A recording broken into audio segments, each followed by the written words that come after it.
Bismillah ar-Rahman ar-Rahim.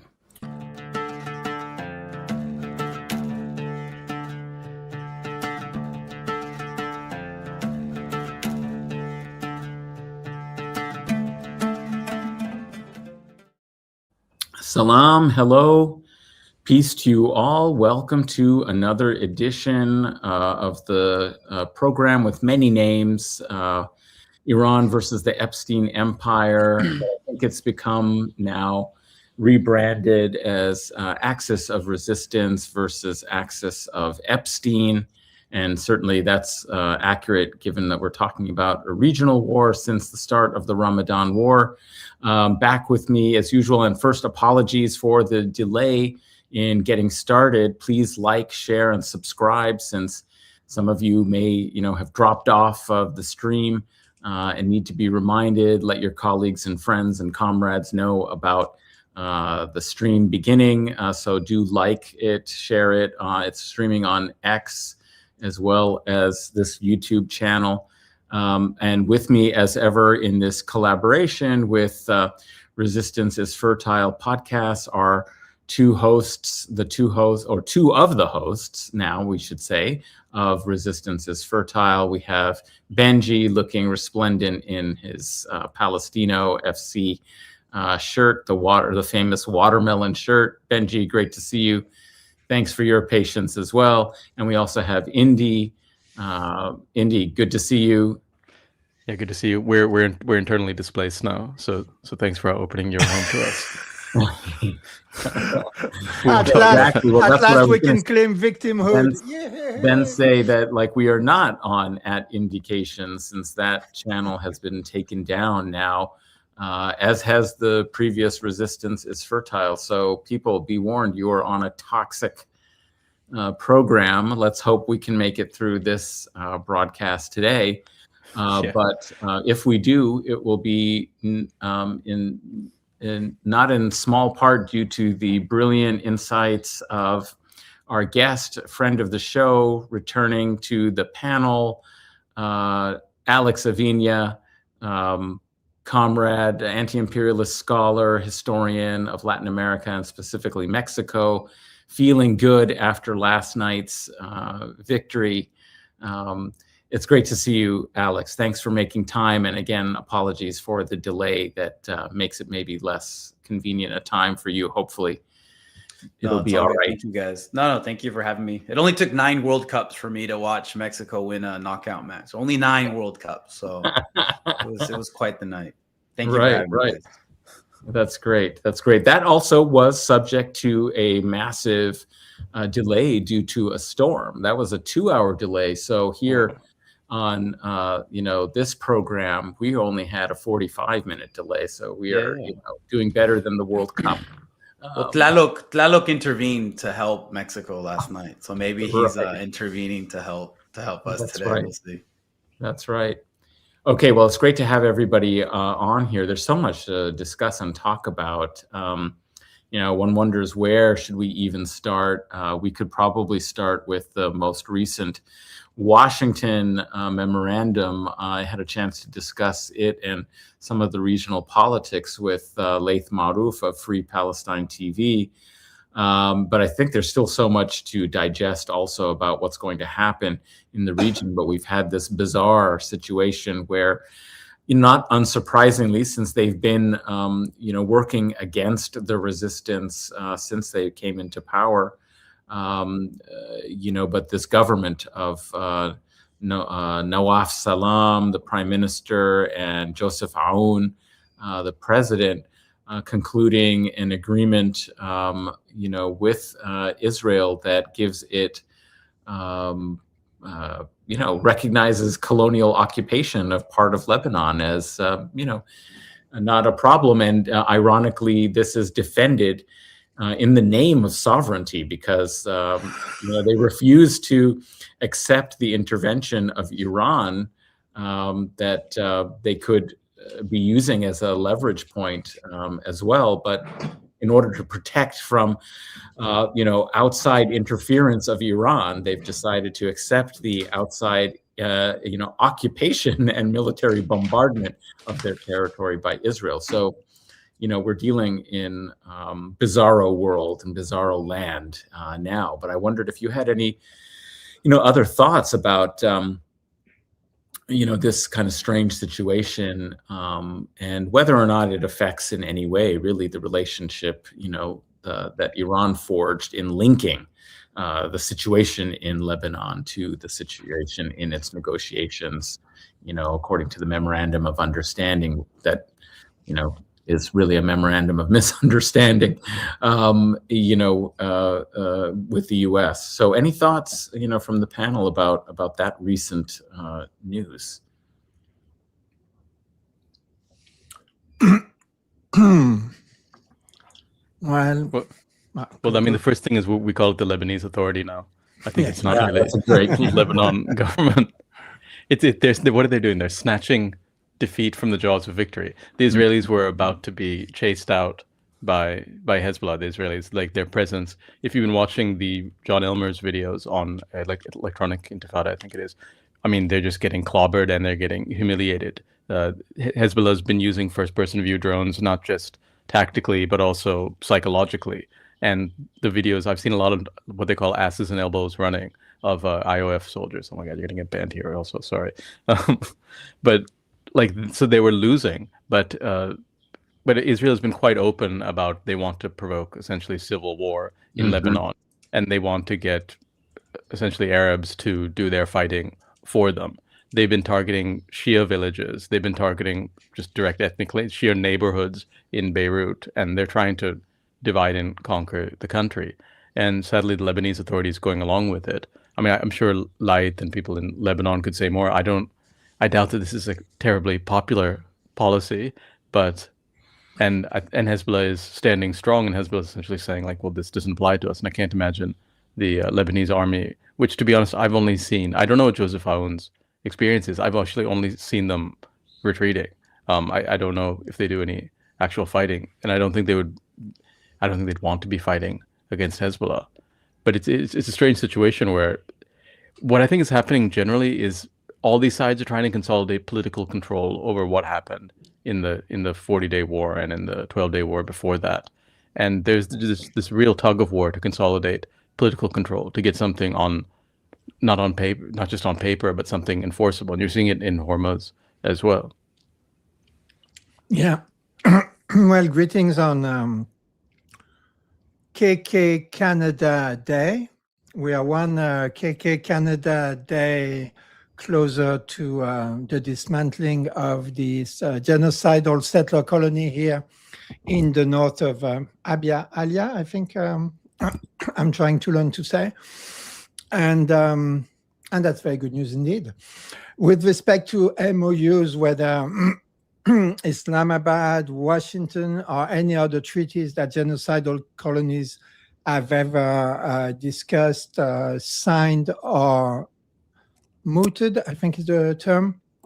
Those are just pieces of paper. And I think the big difference today is that the resistance knows those are just pieces of paper. So, there is a small industry of anti-imperialist analysts who go with a fine-tooth comb to every clause of those documents, forgetting the fact that it's the masses, it's class struggle, it's politics that make history, not effing pieces of paper. That I don't even know, those aren't even pieces of paper anymore, right? They are electronically signed. So it's part of the show. It's part of, I think, what do you guys call it kayfabe or something? Yeah, I think I don't even know what that is, but I heard Sina. Well, Sina told me. Sina educated me. It's or the chat educated me. It's this talk that they do around all those fixed wrestling competitions. Oh, right.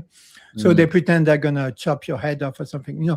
This is what you do when your child doesn't want to wash the dishes or something. You said, "Do it now, or I'll chop your head off," or something like this, which is hopefully kayfabe. Otherwise, you should be in trouble.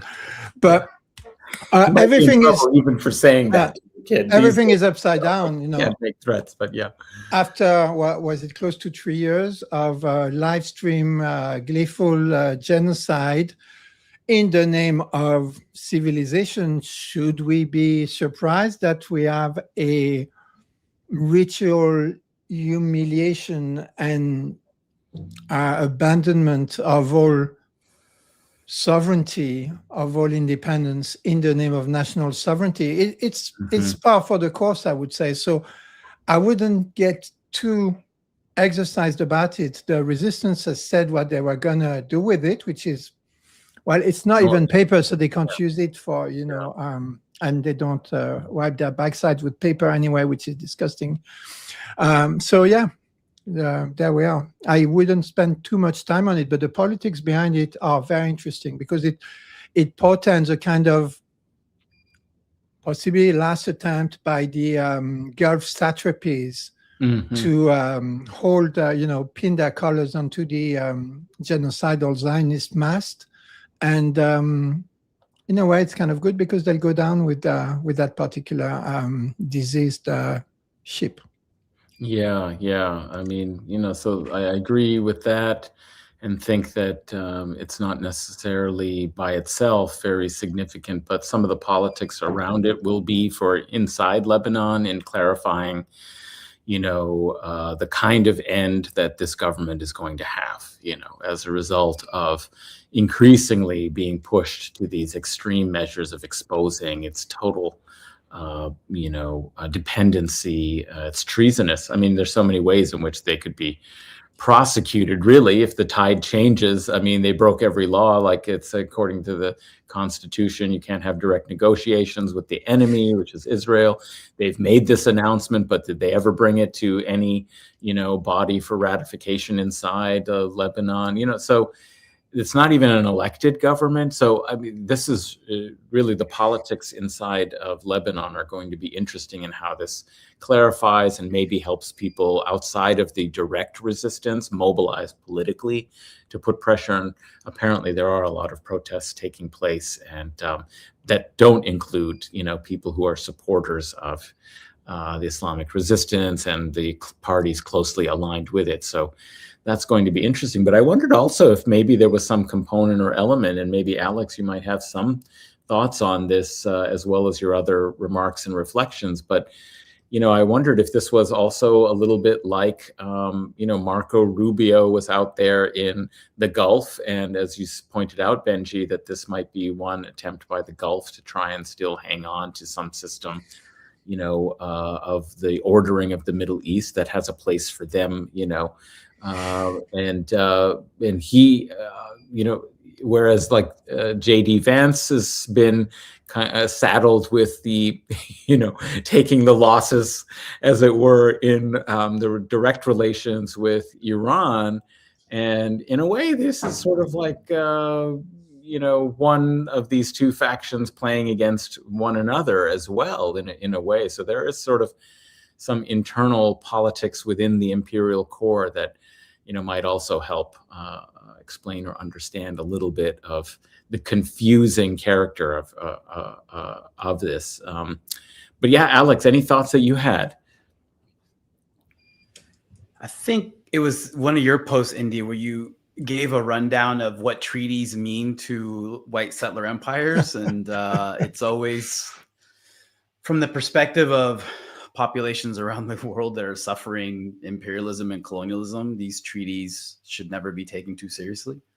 The few that historically the U.S. has respected, it's done so for, you know, obviously self-serving reasons. But the one famous one in like the U.S.-Mexico relationship is the Gadsden Purchase, and the only reason the U.S. has, you know, still respected that, which was based on the Treaty of Guadalupe Hidalgo of 1848, was because the Gadsden Purchase allowed the U.S. to get out of the responsibility of preventing these massive indigenous cross-border raids that they could not prevent militarily or politically, right? But the other ones, they tend to violate.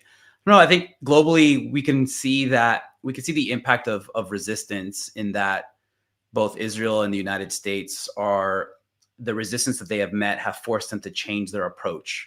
And part of that approach is to get little quislings to do their work for them, right? Like we've seen this in Palestine and in Israel since Al-Aqsa flood, right? They can't defeat the resistance in Gaza, so they set these fake ceasefires that allow them to accomplish militarily and on the ground what they could never do through fighting. We're just seeing like a bigger version of that, and not just in West Asia. Obviously, with Iran, we're seeing that. With the Strait of Hormuz, we're seeing that. But I think we're also seeing that in Latin America as well, where that seems to be the approach of the Trump administration, trying to put into political power, little quislings that they can control. And it allows them to not have to intervene directly militarily, other than like what they did in Venezuela since last year, which was the deployment of naval force, and then that shameful kidnapping operation of Celia Flores and Nicolas Maduro in Venezuela earlier this year. So part of the way I read this is that the resistance has worked, right? The resistance has forced a changing in the equation of force. It's forced these imperial settlers to change their approach. And Lebanon, we're seeing this play out in a really dramatic way in Lebanon. The Israelis and the Americans can't accomplish what they want to do on the ground. So they resort to the time-tested imperialist strategy of divide and conquer, of trying to foment internal civil war, civil splits that allows them the political and military space to maneuver and accomplish what they want to. But as we've seen, I mean, like Indi's mentioned, if you watch Elmer's reports every week, it's interesting what's going on there, right? It seems that people are not going to give in to, at least Hezbollah at this point has learned the value of a ceasefire, and they're not going to make that same mistake again. But it's interesting to me because you see something similar in Latin America, and right now you see the ascendancy of the right winning political office. In all these elections, the U.S. has played some sort of nefarious meddling role to help their selected candidate win. I mean, the guy that just won in Colombia is scary. I mean, Colombia is in for a really difficult time where you have a guy that's to the right of Álvaro Uribe, which is like hard to fathom. But it's also a politically polarized country. It's 50-50. For this guy, De La Espriella, to accomplish what he wants to accomplish, he's going to have to use violence, because that's a really polarized country. I think with all the mistakes that someone like Gustavo Petro committed internally and domestically, he still managed to make some pretty important accomplishments. And the fact that this last election was so close is a testament to the achievements that him and his political coalition had when they were in power. But it's a testament to the kind of interventions that the Trump administration was surely engaged in, and we're going to, find out 30, 40 years later on when we finally get the declassified documents. Yeah, interesting kind of remarks. I mean, that's the thing, that we see this pattern.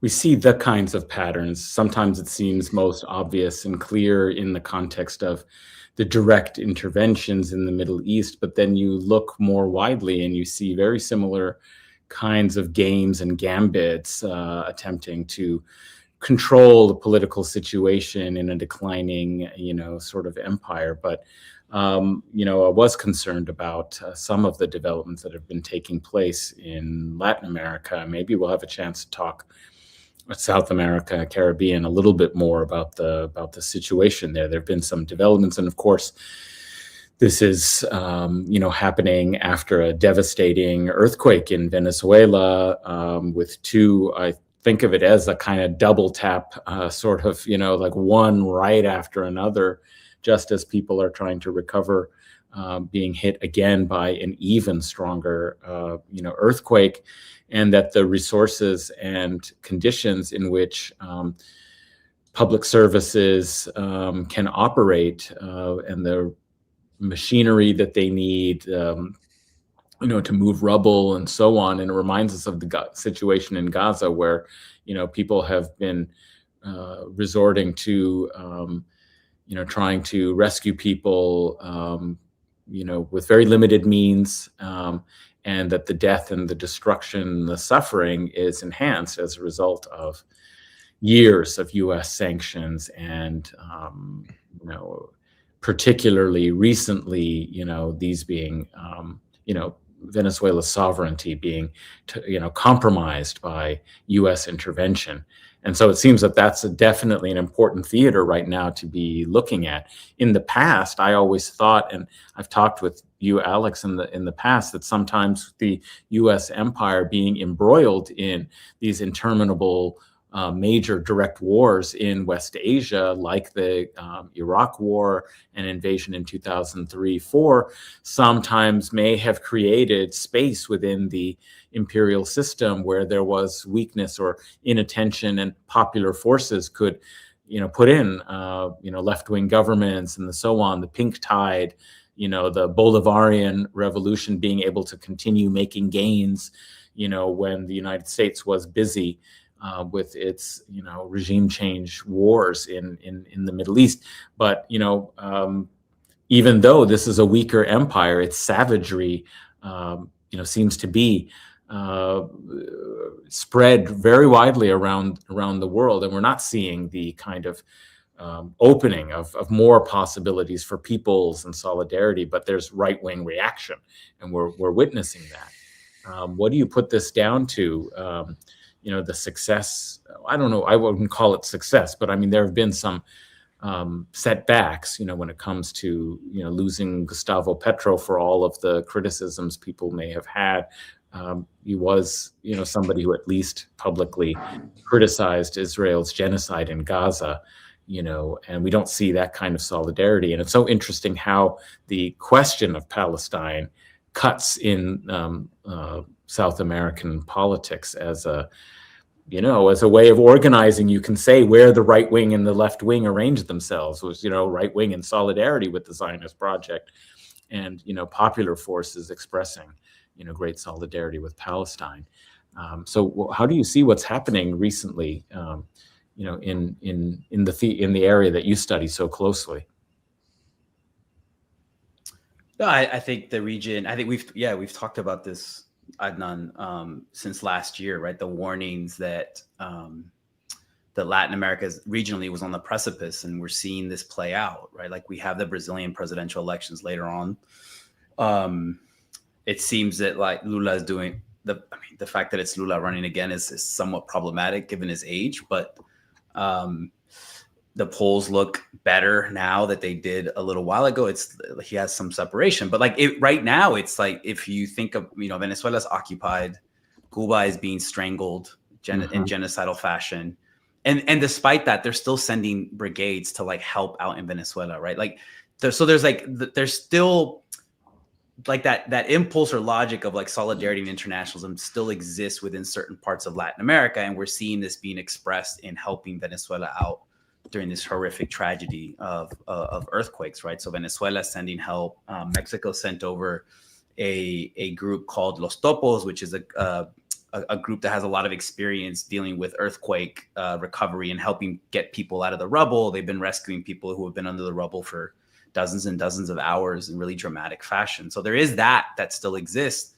But it's a really difficult moment. It's politically, it's extremely polarized. I'm not exactly sure why. There's different interpretations that folks have offered, right? There's the raised expectations and standards of living during the pink tide, and then once you get the global economic crisis of 2010s, that mixes with anti-systemic resentment, and that helps an ascendant right wing take power in different parts of the region. There's other folks who talk about the exporting of U.S. culture war style discourses and technologies that have made their way into Latin American political elections that have had an impact.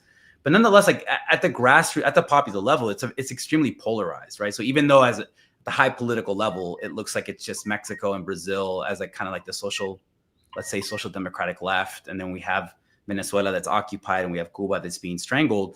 At the popular level, it's much closer. So as soon as these right wingers get into office, their numbers drop precipitously. Why? Because the right in Latin America has always had a revanchist, fascist impulse to it, right? For a long time, the question in Latin America, particularly after, let's say, the removal of the FSLN in Nicaragua in 1990, the question amongst certain parts of the neoliberal or social democratic left in Latin America was can we ever get a responsible left, a democratic left? And I think the question was always, can we ever get a responsible democratic right that will not resort to death squads and military dictatorships when people reject the policies, the authoritarian, economically unequal policies, oligarchic policies that they want to implement, right? So that's what so already in places like Chile, where you have the son of a Nazi, Kast, who won office recently, his poll numbers are at the bottom, right? Like he's at Gabriel Boric level or even lower. Partly because he's going around like making little kids cry while he's on campaign, like he did a couple of days ago. I watched a crazy video. So the region itself is very polarized at the grassroots level. There is struggle going on, even at the high political level. It seems like the right is ascendant, and wouldn't you know, the right in Latin America is Zionist, right? They all demonstrate fealty and support for Israeli Zionism, because, as you said, Anand, it offers a way of organizing society, and it offers a horizon, right? Like, I don't know if you guys read that horrific tablet magazine article that came out a couple of months ago, where it was titled something like Zionism for All. And this person's argument is that like Zionism is a gift for other societies, as a way to resolve internal contradictions. And in a place like Colombia with this guy De La Espriella, like I wonder if this is where we're really going to see this play out. That this is going to be a way, because as soon as he wins the election, one of the first people he's talking to is Netanyahu. This guy has been a lifelong atheist, and then when he's campaigning, he becomes like a Catholic, and he becomes very, demonstrating a lot of fealty to Israel. But that's very Zionist. Right. And then, you look at popular right-wing marches in the streets, or you see kind of like the symbols that these political parties on the right are using, and they're Zionist symbols, right? Like that project in that part of the world is offering them a way to perhaps resolve some of the internal contradictions in their own societies, right? Particularly in this moment where I still think that the grassroots in the region are with Palestine and with Gaza after, witnessing what we've witnessed for years, right? Like a live stream genocide. Yeah, well, that's a very interesting point, because you could see, for example, historically, say in the Irish Republican struggle, they were very pro-Palestine, but the settler in Northern Irish groupings all aligned themselves with Zionism and with Israel.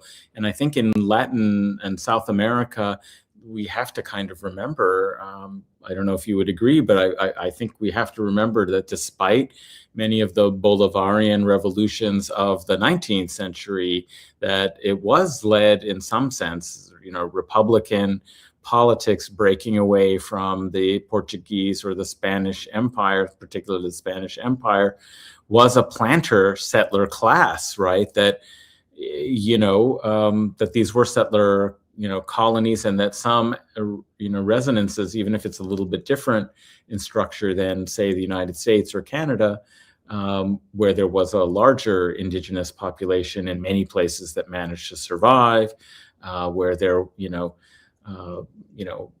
the politics could be shaped slightly differently. That structure is still there. And it seems to me that it's the Europeanizing, Westernizing,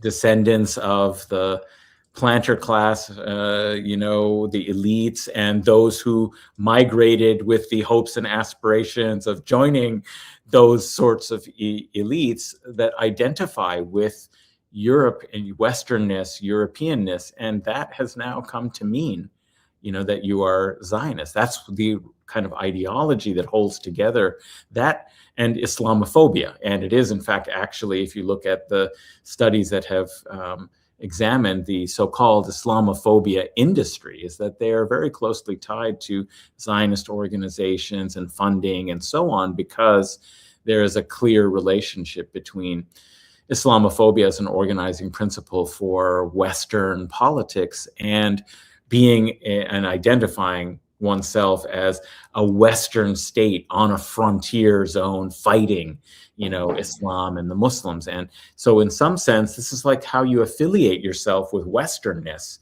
would be for these elites in Latin America to say, yeah, we're, if you're Argentinian or, Uruguayan elites, it's like, yeah, we're not like these, like, former slaves and former, and indigenous populations. We're Europeans, and that's the polity that we want to have. And how you symbolize that is by connecting with Zionism, supporting Zionism. And you throw in drug cartels, and that's the triad, right? Like you throw in drug cartels and you throw undocumented migrants, and that's even before 9/11, right? This is goes back to the 80s, because they saw the PLO associated with the Sandinistas or the FMLN in El Salvador, and that narco terrorist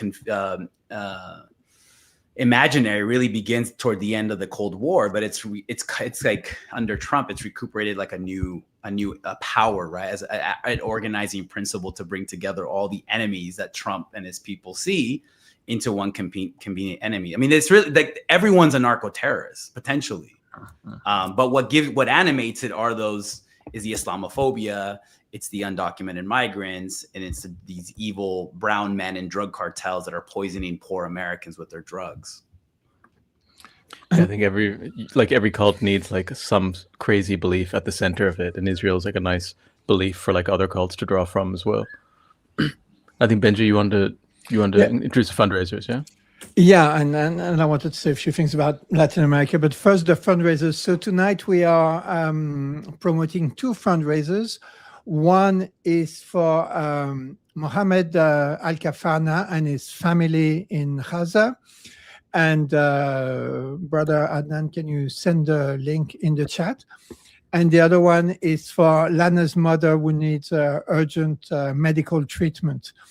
The situation in Gaza is getting worse by the day. The attacks are getting stronger. The absolute strangling of the population is getting worse. The headline atrocity this week is the genocidal demons are refusing that bicarbonate, what do you call this?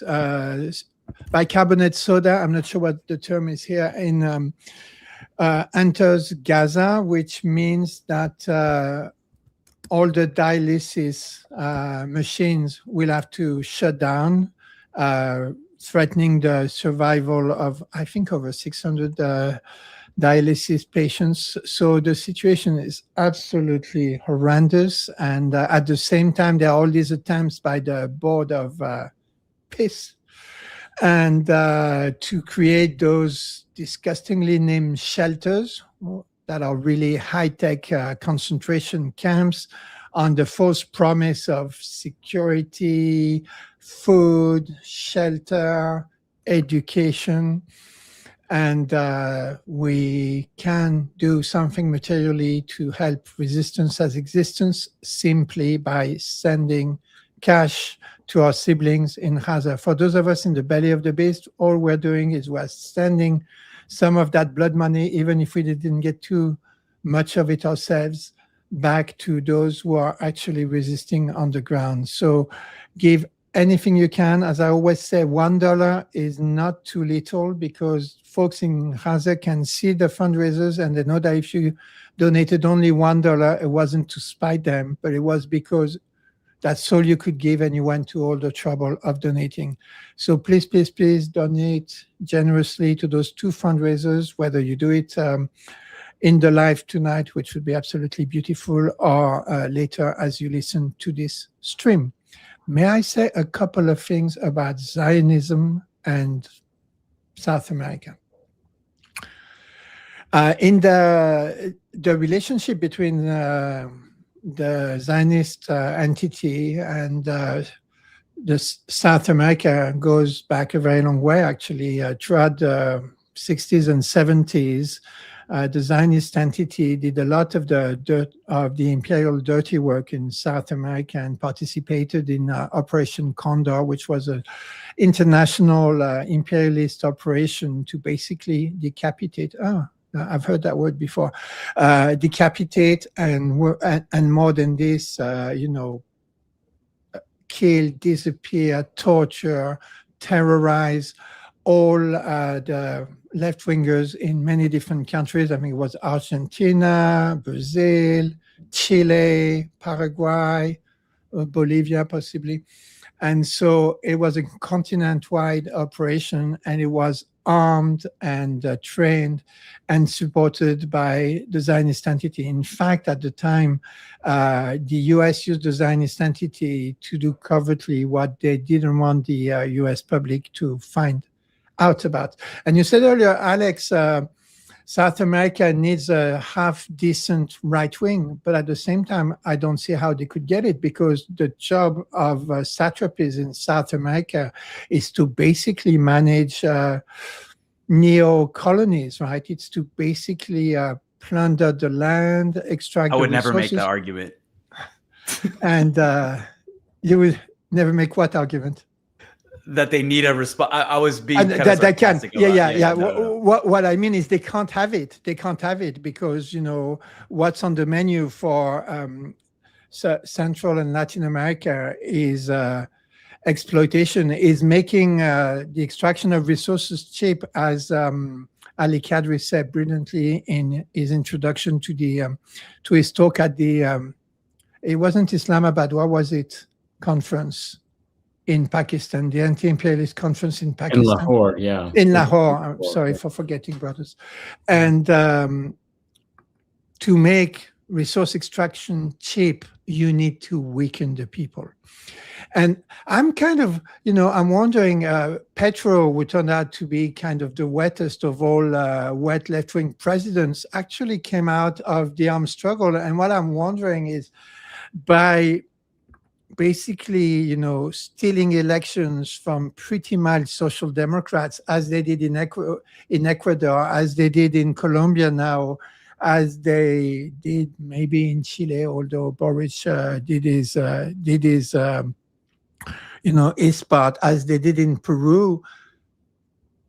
I think they're just fanning the flames of armed resistance again. And what you know, what the left needs to learn is this democracy, formal democracy nonsense is a bunch of nonsense. Is exactly this. You know, it's this formal democracy. You just look at the form of the thing, and you never look at the function of it, the outcomes of it. And, you know, one big mistake I think the Sandinistas made was to play this formal democratic game. And I'm so glad, thankful, and if I was a believer, I would thank God every day that our Chinese brothers and sisters never made that mistake and are working to develop a whole process democracy that's a hell of a lot more looking after what the people need and having real people participation in the decisions and the changing of policy than anything bourgeois democracy has ever come up with or put into practice, even in its most social democratic forms. Yeah, I think we have to admit at this point, you know, beware Greeks bearing gifts. I think we have to admit that liberal democracy was a Trojan horse. If you use Western political systems, they know exactly how to manipulate and overthrow them. And even just the two-party or the left-right dichotomy, it's like a seesaw. You go to one party and then things are bad, and then you go to another. It's just a ratcheting system for making your society progressively worse. And they know how to elections, and they know how to manipulate political systems. And it's not just South America, and it's not just Lebanon. In Europe, when there's candidates they don't like, they know how to cancel those candidates or annul those elections. It's a system that they know very well how to manipulate. But the system was there to release pressure as well.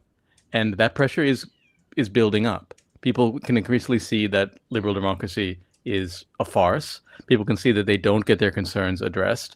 And the whole system was based on being able to reproduce a sort of petty bourgeoisie or a comprador class that would benefit from the exploitation, the resource exploitation, the human exploitation. And now it's all stick and no carrot. As I say, they've eaten the carrot and broken the stick. Like these right-wing governments are not capable of, even for, they're hitched to the wrong horse. If you're hitched to Israel, if you're hitched to America, you're hitched to the wrong horse. There's no carrot at the end of it.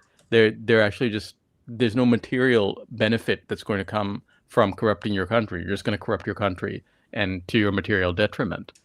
But it's a sad thing to see. And it's, look, I mean, I live in Sri Lanka, where we have also taken the Trojan horse in, and we just keep flipping back and forth. You guys talk about how Pedro, there's legitimate dissatisfaction with it, and there is within every country. And the trick of this liberal democratic system is to take that legitimate dissatisfaction and use it to frack and break apart your society. So you would never actually have a stable government. I remember when I read the Sri Lankan history books, if ever there was a reign of a king who was like 4 years or 12 years, you'd be like, oh, that was bad. The country wasn't stable. And yet that's the system that we've imposed on us, that we like flip our government over every 6 years or every 12 years, and that's considered good, kicking the bums out. But when you have two bums, then what is it? It's like two cheeks of the same ass, and that's the system that we've taken in.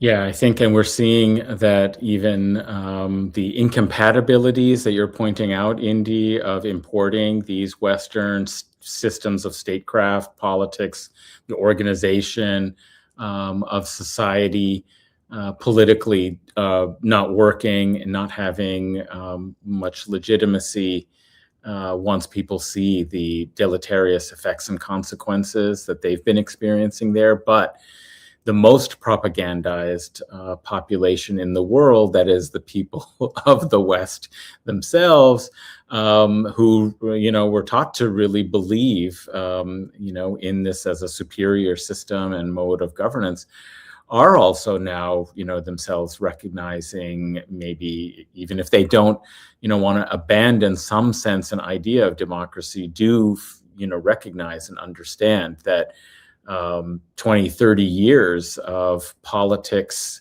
of mobilizing, campaigning around very popular programs like universal health care and so on, are just completely denied to the population, despite it being incredibly popular. So the meaning of democracy, it can't be easily sustained. And we're seeing, as we've been noting since the start of the Gaza genocide, the way in which this system that is so wedded to a form of supremacist domination and empire over the world, white supremacy, Zionism, imperialist racial capitalism, that it is so wedded to these things that it is ready to toss, onto the, bonfire of the vanities, as it were, of all the liberal structures. We've been witnessing and watching it. And even, lately, just the recent controversy around the Committee for the Protection of Journalists and the way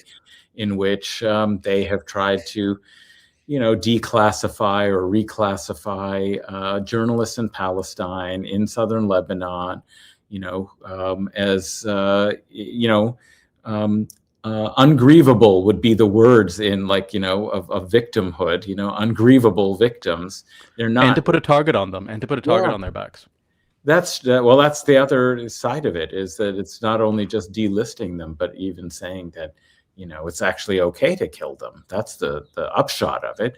And these are, institutions that have a fairly long history in the 20th century of trying to maintain, for all the ways that it did serve empire and was hypocritical, but managed to maintain some kind of discourse, now can't really sustain even that. And people are just so disillusioned with absolutely every institution in the West. There's no credibility to any of them.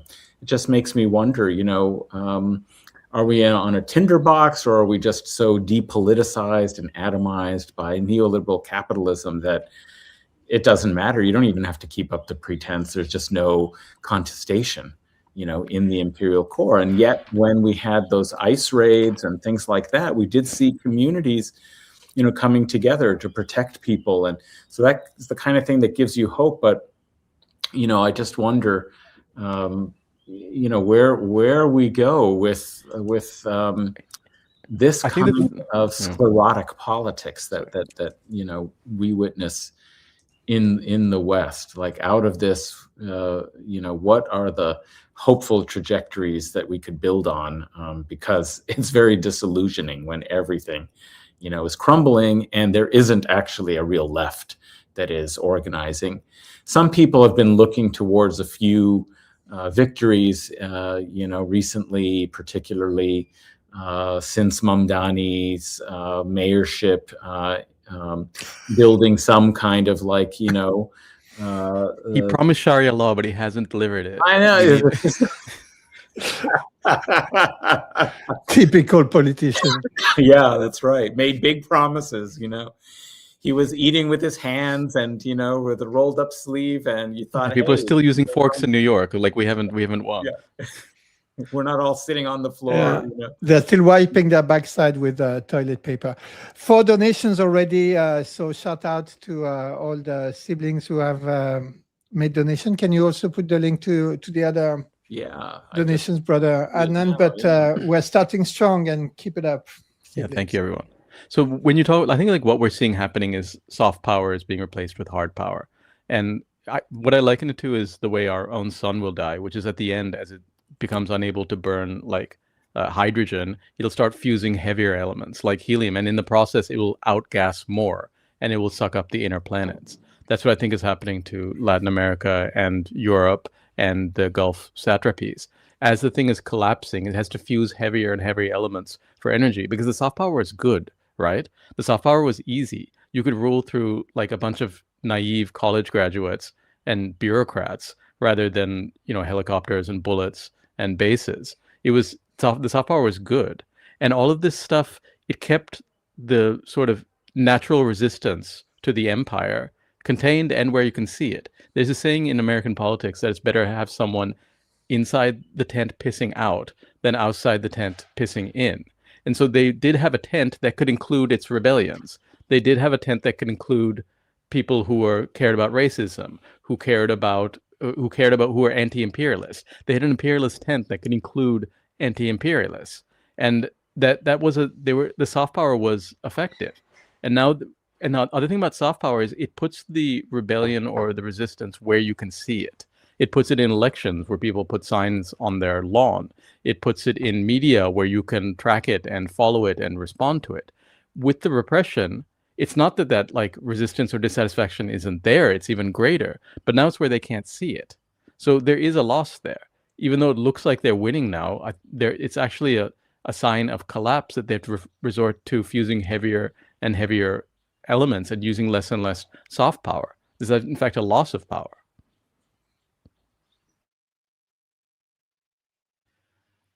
Yeah, I think we're living in an interesting moment where, at least in the US, or the broadly defined West, whatever that is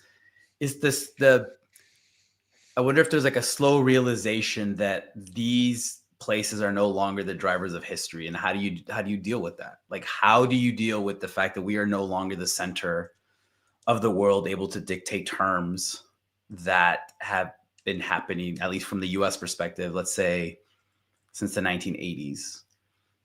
So when I think about the kind of the questions that you're posing, Adnan, like part of the interesting stuff is happening some of the interesting stuff, political stuff, is happening outside of the United States and Canada, beyond our control.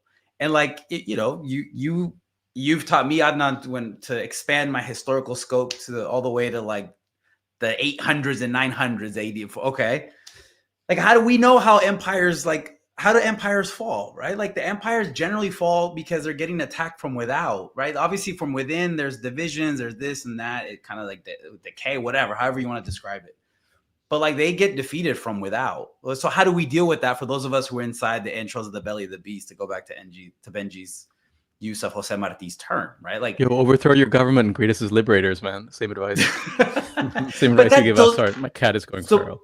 So part of like the way I read like domestic US politics is that there's such a vast disconnect between a present and future that is defined by genocide and concentration camps as a way to deal with the contradictions generated by capitalism and empire. Oh, and then that's on like one side. On the other side, it's children of men Democrats are being freaked out because DSA is winning elections in New York. And therefore, there's anti-Semitism everywhere. And that's the main challenge to any sort of possibility of quote unquote hashtag resistance to Trump. Like, to me, there's that space or that dissonance between these two sides is kind of like what drives me a little nutty, like every single day. Right. You have concentration, like I think, Benji, you brought it up, the information that's coming out from the Board of Peace. And they're planning on concentration camps inside a concentration camp as a way to deal with the contradictions of Israeli settler colonialism and expansionism. We have, not in a different way though, but we have concentration camps inside the United States right now, where undocumented migrants and documented migrants are not getting enough to eat on a daily basis, right? That is the general, for me, that is the central contradiction of our time. Yeah. I just want to say. Yeah, go ahead, Benji. It's not Auschwitz because the roofs are flat. I want to say this, I know some people say it's a concentration camp like the Nazis did and everything, but if you look at pictures of Auschwitz, the roofs were slanted like this, and these are flat. Therefore, it is not Totally Auschwitz. different. And to pretend otherwise is a sign of your anti thingy thing. I don't want to say the word because I want this channel to get banned. Of course not. Yeah, it's interesting. I also think the empire is on the decline. I think it's on the way out, and we need to hold this particular line. We are seeing it in West Asia. The war is not over. Very interesting. I think what's his name? Is it Vance who said, or Rubio, or one of those Marco Rubio, but they said the MOU was just about getting the world to replenish their oil reserves for a while, JD Vance. And interestingly, the oil reserves that are being replenished first are the Chinese ones, while at the same time the Chinese are exporting lots of non-brown energy generating equipment, solar and all the rest. And I think yes, empires tend to crumble from being attacked from the outside. Well, this one is even better because this one goes outside to be attacked. I mean, it's really, this term was invented in the US, where I don't know how many thousands of people the cops kill every year. So now the cops have this saying that people commit suicide by cop, which is basically, driving while black, or walking down the sidewalk while Latino or something. They call this suicide by cop. And honestly, I think the empire is committing suicide by the axis of resistance. And until it is dead, it will look very, very full of itself and self-assured and everything. And it behooves us not to fall for this nonsense, to poke at it everywhere we can. And another place we have to poke, especially in the belly of the beast, is at this masquerade of the DSA, which at the end of the day is just, bringing some kind of revolutionary energy back into the Democratic Party fold. And there was this, this French President Mitterrand, who won on a very left-wing program in 1981, and his Socialist Party was chock-a-block with Trotskyite entryists, right? So there's this Trotskyite tactic where, because you can't convince anybody to follow you, and you still have read a lot of books, so you go into a bigger party, you enter it to take it over for world revolution. And so one day Mitterrand was asked, aren't you afraid with all these Trotskyite, entries into your party? Aren't you afraid they will take the party over? I said, no, I'm not afraid at all. I'm really happy. The first thing we do when we get them in, we get them elected to some local position, because the next day they stop being revolutionary in any kind of way. And in fact, we even had a prime minister in France, a socialist prime minister, who had been an underground Trotskyite entryist inside the Socialist Party, probably still was one the day he became one of the most neoliberal prime ministers in France. So don't fall for this nonsense. You can't enter into a bourgeois party and turn into anything other than a genocidal imperialist bourgeois politician. And to push that, and some people, some analysts whose work I really respect, like Sister Radhika Desai, keeps on going, there's a good sign, Mamdani, there's a good sign, Polanski in the UK or whatever. No, it's not actually a good sign. It's a sign that there is revolutionary energy in the land, which there should be, because even the core countries are being turned into small versions of the global majority exploited countries. But it's also a very bad sign in the sense that it's sheepdogging revolutionary energy into absolute dead ends. Yeah, it's the empire trying to digest its rebellions, When you talk about government posts, it reminds me of the story of like the Monkey King, Sun Wukong, which is popular in China and actually the region. I read it as a kid. Travel the to the Monkey west. King, It's a journey to Yeah. the west, right? like so the Monkey King, when he gained power and he started sort of threatening heaven, what they had the bright idea to do was to give him a job. They made him keeper of the horses, and he Right. thought it was like a great job for a while until he heard people laughing at him, and then he went on a rampage and smashed heaven as he should. But it's yeah, that's how you sheepdog. You get people back into the system. You can see, I mean, like, what are democratic socialists of ultimately? The democratic socialists of America. That's sort of like, we're like democratic socialists of Germany. They're still Nazis. If you're trying to make America better Of the Zionist entity. yeah, if you're trying to make America better at this point, then that's bad. You're making something that's like making a tank better, and the tank is running over children. You need to actually take America apart at the joints and return the land to the people who actually care about it. It's not about making America better. I think people are perhaps unsatisfied with imperialism, but what are you going to get? Diet imperialism. It's all from the same Coke factory, and the whole thing has to be cut off. Can I just interrupt proceedings because we've just had a donation of, I normally never comment on the amounts of the donations, but some sibling, brother or sister donated $500 to Lana's mother for urgent medical treatment. And although, you know, I don't value it more, I know for her it will make a difference. So I want to thank you from the bottom of my heart. Whoever gave that amount, you are a shining star in the night sky.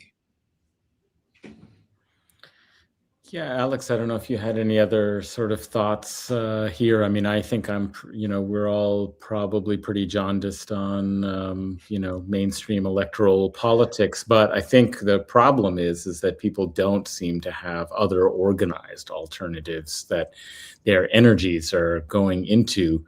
So, that's the real task, is how do we genuinely organize, not just to get people to vote for candidates who do have slightly better, or somewhat better policy programs to do just what Indi was mentioning, revive, and improve the empire's internal functioning to make it, the conditions a little bit better, internally, but reproducing the same kind of extraction on the world scale of imperialism that is, the real problem that we have. So I think that's kind of the problem. It is a good sign in the sense that people are fed up with the conventional politics, with the institutions that they have.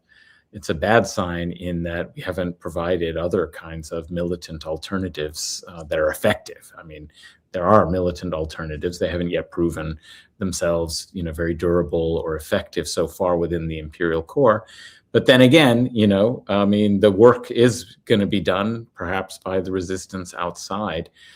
And that's always a kind of important factor to recognize and understand, that we are dealing with a society. And this is something that I guess I would put up here, is the other side of what Alex was talking about, is the empire being confronted from the outside. And how does it react? Well, how does it react? Is that they've Finland. I love this ghoul. I love this guy. Oh my God. He's like a marionette doll of imperialism. He does, and he's got this like really crazed evil glint in his face too. I mean, which really goes with the Doctor Strange Lovian story here, which is that Finland is, its parliament has, lifted the ban on nuclear weapons. So not only in 2022 did they join NATO, which I would call the Crusader Alliance, that's, essentially what it is. But now that they're facing resistance and they've got real problems in managing and controlling the situation, in this case, vis-a-vis, the Russian bear, how do they respond to these challenges? They do everything they can up to a certain point, but facing certain kind of resistance, they're ready to keep making steps towards the apocalypse. This is the kind of sick death cult that, we're living in. How to arrest that, right? How to manage that decline so that they don't just go Samson optioning and trying to take everybody with him. I mean, look at that guy's face. I mean, do you trust this guy to care about human interest? Survival of humanity. It's great. Yeah, they're like physically degenerating in front of us, just like their politics, right? Like it's kind of crazy. No, I think the one I'll say at a broader level, what this recent freak out. I mean, this goes back to 2015, 2016, but the more recent freak out over DSA is one of the useful things that this does, I think, for people within the U.S. is that it helps clarify the sick symbiosis that defines the relationship between the Democratic and the Republican Party. So it allows, I think, people to see that those two parties share a lot more in common than they do not. I mean, obviously they have like some minor domestic policy differences.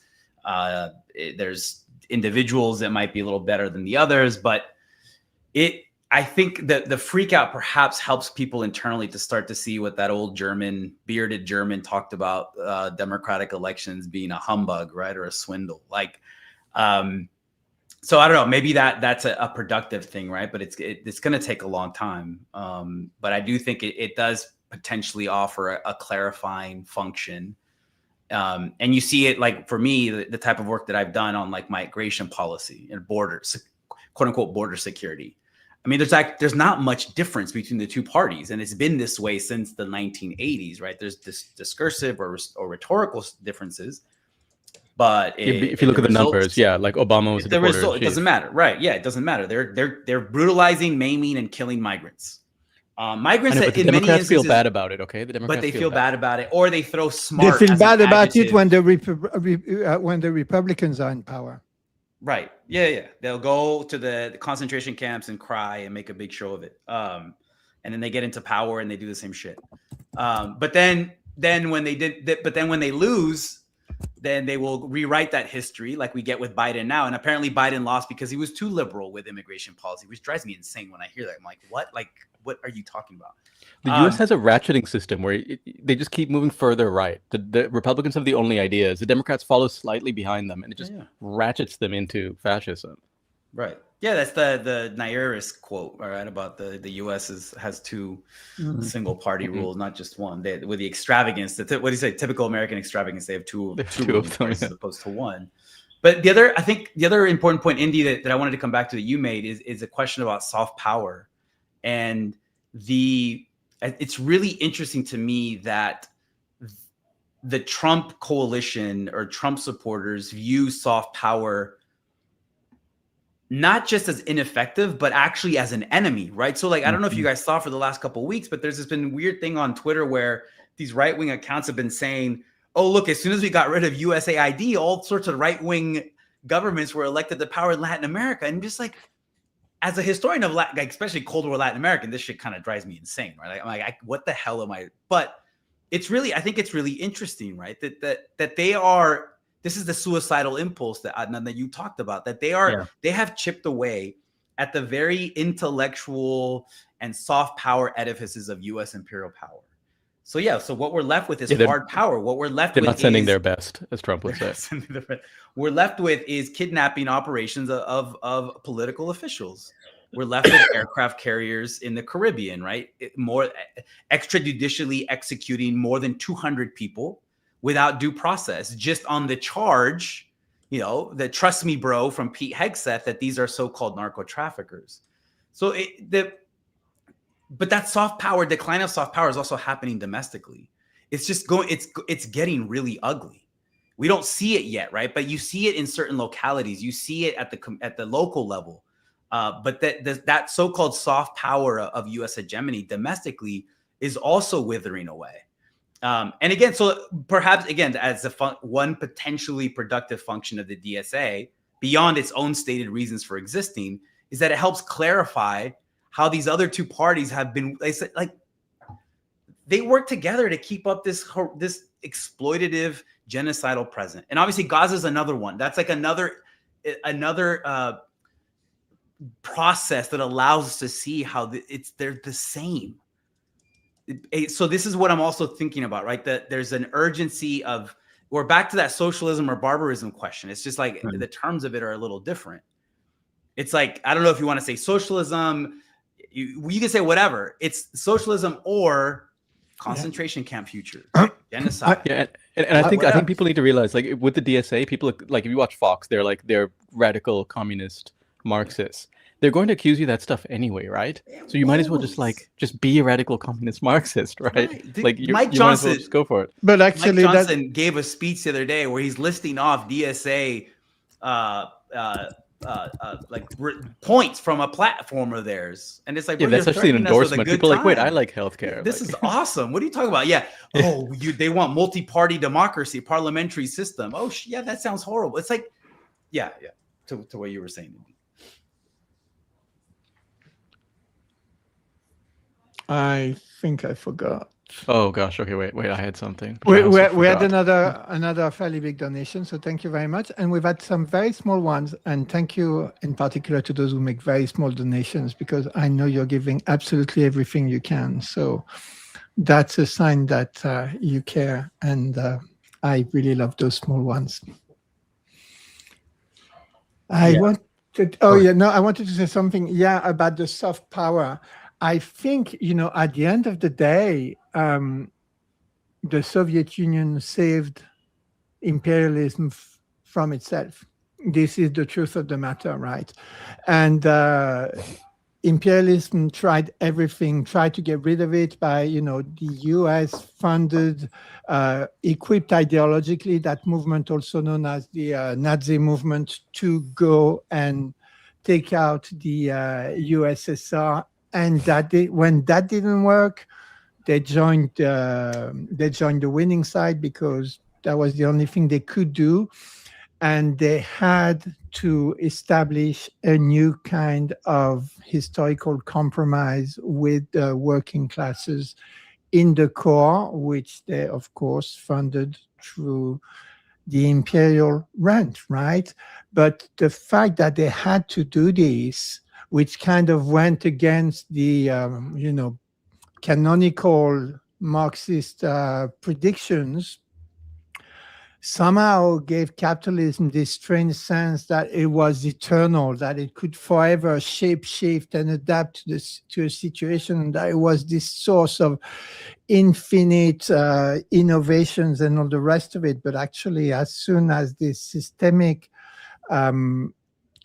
adversary represented by the Soviet Union and the socialist bloc collapsed, and that China took the Sun Tzu road to anti-imperialism, all the guardrails went off, and capitalism went back to what it is essentially, which is spelled out in Marx, but even more clearly in Ali Kadri, which is an unthinking, unalive algorithm that extracts what is most alive in people, their creative labor force, to turn it into this most unalive, this most dead of things that we call a commodity. And to make profit, which is just a bunch of dead trees piling in a bank vault, right? And it's literally a machine, the logic of which is to extinguish every single living thing inside the human, by fracking our consciousness, by fracking every single one of our experiences, and then selling them back to us in the shape of apps for dating, apps for parenting, apps for eating, apps for cooking, apps for exercising, apps for mental health, apps for suicide soon enough, although these are maybe not... Canada has that. Canada has that. And at the same time, of course, turning every single living bio environment into this dead profit stuff. So today we are faced with the choice. It's not even socialism versus barbarity, though it is at the level of political economy, but it's life versus death. And at the level of psychology, and there I command our siblings in the Islamic Republic of Iran, and especially Sayyid Ruhollah Khomeini, and not Khamenei, for calling it global arrogance, because psychologically speaking, imperialism is global arrogance. Is this crazy idea by those godforsaken, dirty, waterphobic, West Europeans that they, for some weird reason, are able to dictate how, I was going to say how people should live the world over, but it's how people should die at their hand the world over, which is complete and utter madness. And I think the world is seeing it today, and there is a chance to rebuild a new international anti-imperialist class consciousness along that life versus death fracture. And of course, to organize life, well, you do it by what? By social planning, by putting the surplus value into social programs, into providing for your people, and into protecting and regenerating our natural environment, which of course we can't live as separate from. We can't, what did Descartes say? Descartes, who was actually the philosopher of Dutch colonialism, because although he's French, he lived all his life, mostly all his writing life in the Netherlands at the time when Holland was at the spear of white colonialism. And he said, man should be the master and possessor of nature. And you see where Whyte was already completely out of his own little gourd, 400 years ago. So. Where were we? Sorry, I went to get a book because Benji made me think of something.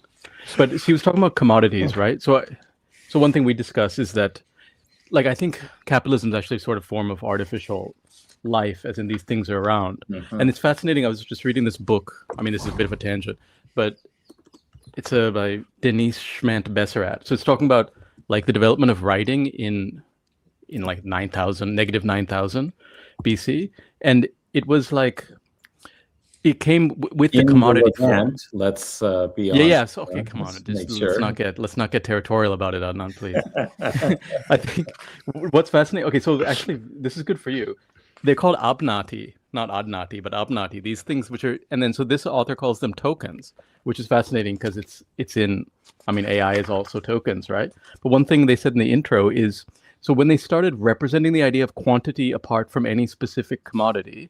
Once taken, this leap implied at the same time the ability to represent any specific commodity apart from its quantity. So at the time you created numbers, you also like create these objects which have a kind of life of their own.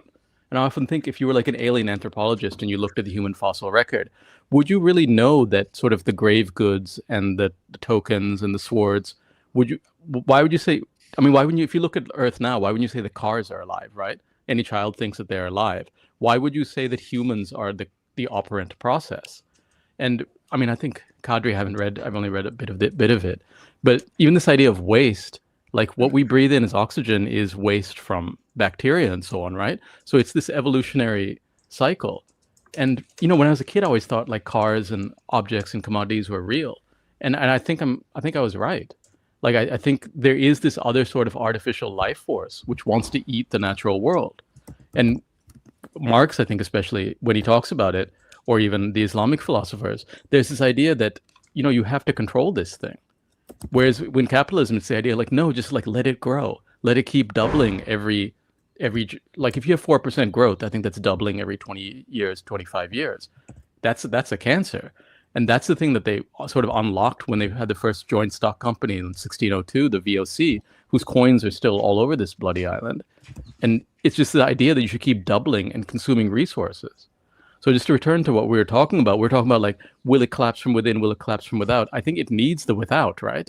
That's why it's fusing heavier and heavier elements. It needs the imperial privilege. It needs the resources. It needs South Korea to produce its ships and computer chips and boy bands and girl bands. It needs China to produce all its military, like rare earths materials. It needs the stuff. So as it loses that, it will lose power in the imperial core as well. I think it's self-reinforcing cycles. And I think Iran is trying to divide the US from Israel. They're consciously trying to do that. And if you read like Ho Chi Minh from back in those days, he was appealing to Americans, which, I think I'm like, just forget them. But like, you can see the people who are actually fighting, they actually are trying to encourage those divisions within and that humanity within to sort of crack. And I think hopefully it's a mutually reinforcing cycle. But as Benji's friend Trotsky said, like, like revolution doesn't just happen. Like there's conditions for revolution. And if you're organized, you can take advantage of that. And with all the suppression, including of the Resistance's Fertile YouTube channel and other atrocities, like with all the suppression, like that desire for revolution is going to get more and more powerful. And what I'm waiting for is the economic collapse, when like the whole token system they've got now, which is nonsense, as in literally the artificial economy, when that thing blows, there's suddenly going to be a lot of stuff will be washed away. Like, as Warren Buffett said, like when the tide goes out, you see who's swimming naked, and I think they're all naked. I just can't wait for that. Yeah, and the private parts are very small, according to anyway. The dog today amazingly came of his own accord once we reached 10 donations. This is the first time it happens, and I fancy this means the resistance spirit is really strong in our community tonight. So keep it up, keep on donating. You guys are amazing, and it's crazy that every week we have to say Gaza needs it more than ever. But you know what? Every week it's actually true. Like, it's not like just something to pass the time and get you to donate. Every week Gaza needs it more than ever. So thank you so much, each and every one of you. Yes, the force is strong with this community. This is great.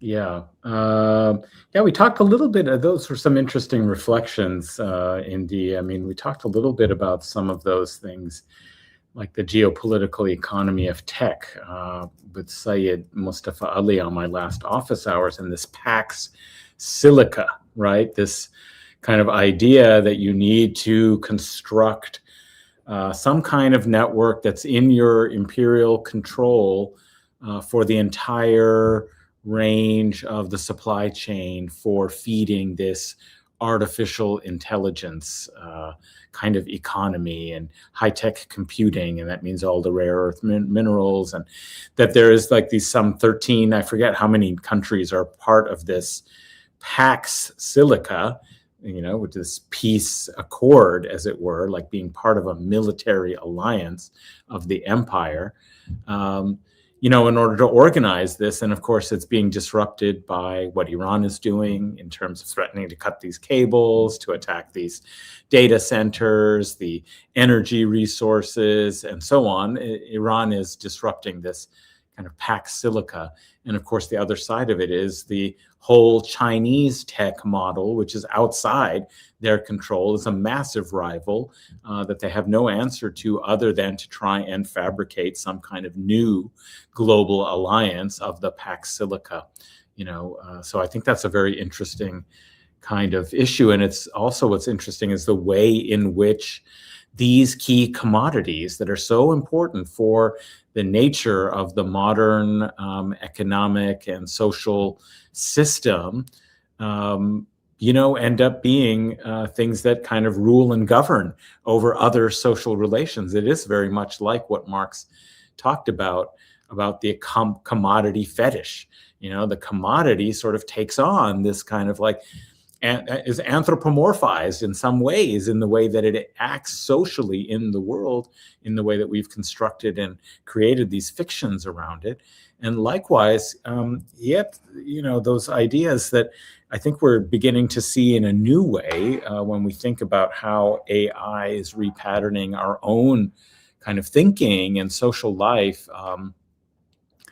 with the way that the factory machine, ultimately it ends up making the human an extension of the rhythm of the machine, that the human has to adjust, the human worker has to, reorganize their whole body and mind around being an extension of the machine, because capital is what rules, the social relations. So it's a very interesting thing that we're seeing that kind of taken to a new and different realm, but a similar operation, where the commodity and the thing is more real and has more kind of social agency in some ways than, people unless we find ways to resist and to break this cycle. So in many ways, that's like the battle going on. That's the battle over Hormuz. Like America is saying that no, the artificial market is what's real. That's what matters. Oil is $70. Like that's what matters. And then places like Iran, like China, even like Russia are saying like, no, material reality matters. And there's that battle raging in the world. And what's crazy to me is just completely made up bullshit has a lot of power. I didn't realize. I didn't think it could like make it this long. You can actually just like bullshit really far. I mean, Trump is the prime example of that. He's like bullshitted his whole life to like higher and higher positions. Like when he inherited a bunch of money, if he just like put that in the stock market, he would actually be richer up until he got this big grift. But until he was like able to manipulate the entire U.S. government to serve private interests. I mean, up until that time, indeed. The analyses is that for all the bluster, for all the deals, I mean, he would have been better off just putting it in an index fund. But now he's like the dog who caught the car, and he's driving. He's holding the horn and got his head out the window. He's happy. Yeah. No offense to Benji's dog. Sorry. Okay, we've had another 2 donations, so I went to get another treat for the dog. We've had 12 already, and fairly large amount. This is amazing, because donations to Gaza have dried up so badly. Like if you go to Lifeline for Gaza, which by the way you should and you could, you can give donations to those fundraisers from Gaza that have had the list for the longest time. And you'll see the list is growing every day of fundraisers that haven't had anything for a month or so. And since we started pushing really hard fundraisers, we've been able to raise, I think, an average of 1,000 for each of our highlighted fundraisers. And tonight we're already above 1,000 for tonight. So I'm speechless. That's and amazing. I know we're doing God's work because it's so hard to get people to donate to Gaza. And I'm just so touched. What happened, Benji? It's not Carl's work. Yeah. Well, it's all the same. Carl was sent to Earth by God. He was the messenger of God. Yes, he was the messenger of God. Cool. And so is this little guy that makes you good people donate more. No, this material support is very important because you can see that the deal with the Great Satan is going bad. It used to be team up with America and you'll get some goodies. You'll get VCRs and blue jeans and rock and roll. And now it's like, don't team up with America and you'll get a beating. But also if you team up with America, like Europe, you'll still get a beating. You'll still get your like energy and lights cut off. So it's all, like I said, it's all stick and no carrot. And they've frankly broken the stick. They've lost I think historically we'll look at their defeat to Yemen and then their defeat to Iran. Naval defeats are historically a pretty big thing for empire. Empires have always depended on naval projection. Air projection is somewhat new and somewhat secondary, especially in terms of shipping, to naval projection. And they've lost that. So I think what we're seeing is a long bloody retreat, just like the Nazis after Stalingrad were, on the back foot from then, but they killed more people in that second half. But I think it is a retreat. And I think sometimes people lose hope because they can win the headlines, but I don't think they can win history. Of course they win the headlines. They control the media. What do you think? Well, now Dan was saying something about how AI is like sort of changing people. And one thing I noticed, so sometimes on Twitter, if I say something, people will go to my page and they'll see that I'm in Sri Lanka, and then they'll sometimes post a screenshot of that, like they found something, and that itself is the insult. That like, how dare you talk Sri Lankan? I love it. But this time what someone did is they said, I went and asked ChatGPT like for insults about Sri Lanka. And I was like, you're too lazy to be racist now? Like, this is cooking your brain, man. Like, that used to be, people used to be good at that. Yeah, it used to be automatic. They, had developed these skills. Like, there's just another example of the decline in cognitive skills, is that they can't even come up with. People are using ChatGPT to write their hate mail. Like, it used to get real hate mail. Well, I do want to mention that I do, what you said about these big naval defeats is an interesting point, because if we think about what was the basis for Europe's colonization in, over the world, and establishment of its imperial hegemony for, you know, estimates vary. Is it for 500 years or is it just really the last 300? You know, really with the 19th century being the apogee of it. But whatever, you know, however one would want to, you know, kind of do the periods and so forth, it was built clearly upon not just some cultural genius or political economic system of industrialization and all of that. It was built upon being able to project military power and thus violence in a maritime kind of sphere and having dominance over the, you know, networks and trade and naval maritime control as the way to move from being in this far kind of appendage of you know, the western part of Asia, actually, you know, to the core centers of wealth in the world. And yeah, they came looking for India. We didn't come looking for them. That's right. I know, exactly. Nobody was going. You know, this is the other thing that they, you know, somebody like an Orientalist like Bernard Lewis wrote this book about, you know, Muslims that went to Europe, and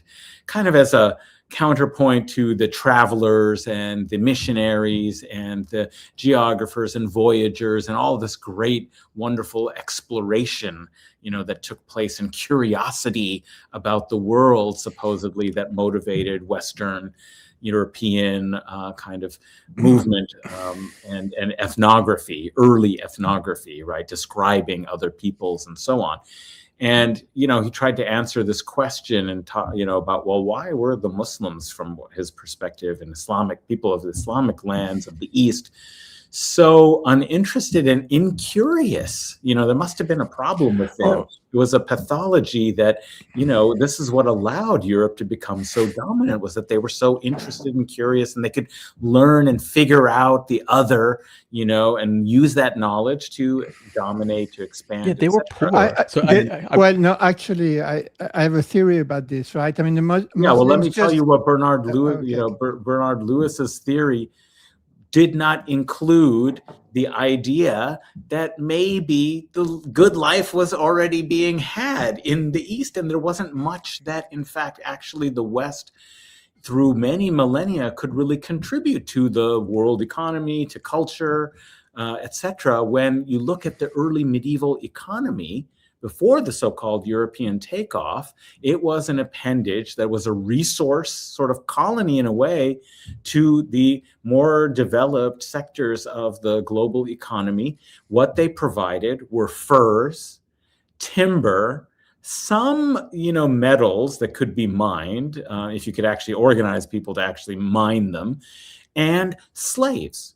Okay, what they could provide to the Mediterranean world was go raid, especially Christians, raid non-Christians, and decide, you know, this time we don't really want to convert you, which is what we usually or often do, is that we slaughter you, and under threat of violence, you have to become Christian.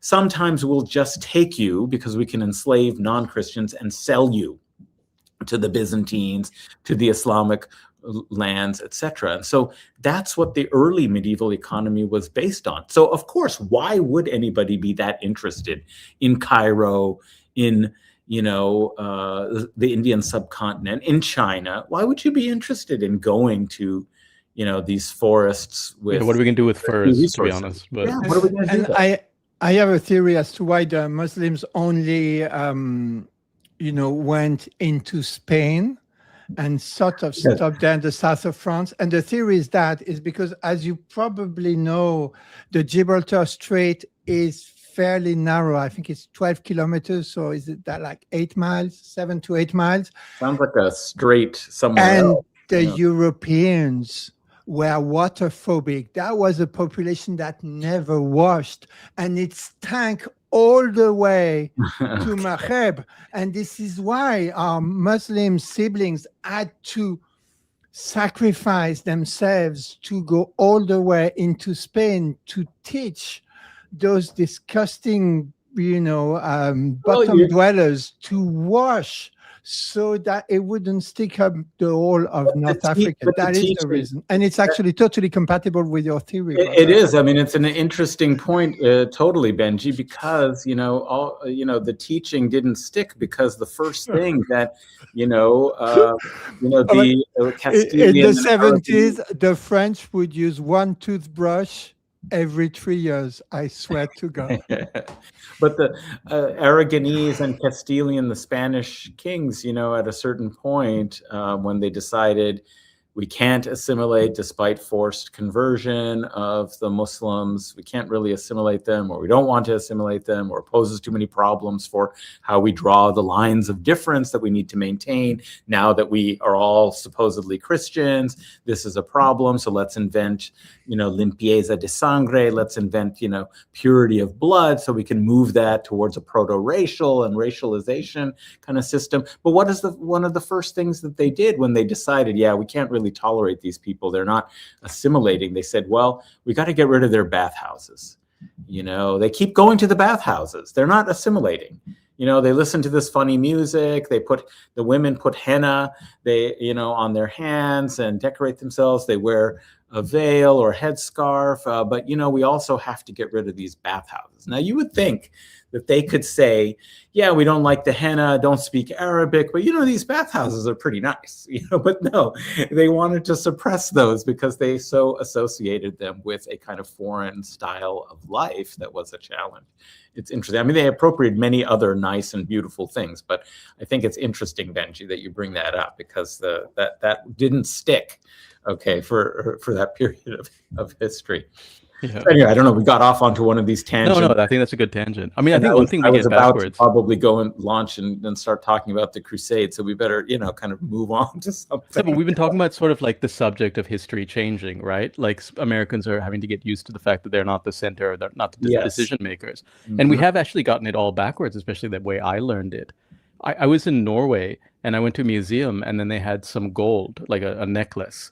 And they were saying, oh, this is the Vikings collected this from raiding basically every abbey in Ireland. And I was looking at it and I was like, this is a small Indian wedding. Like, these people were poor. Like, these people, because when you go there, you realize until they became a petrostate, these people were pretty dirt poor. And they didn't have much. And I mean, also you can just see from the sunlight, right?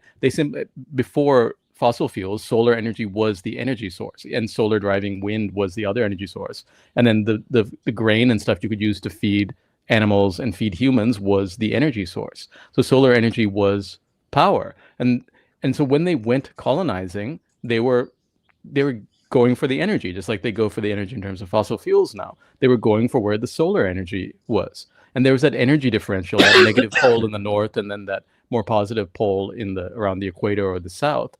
And that was the circuit. That was the capitalist circuit, the triangle trade.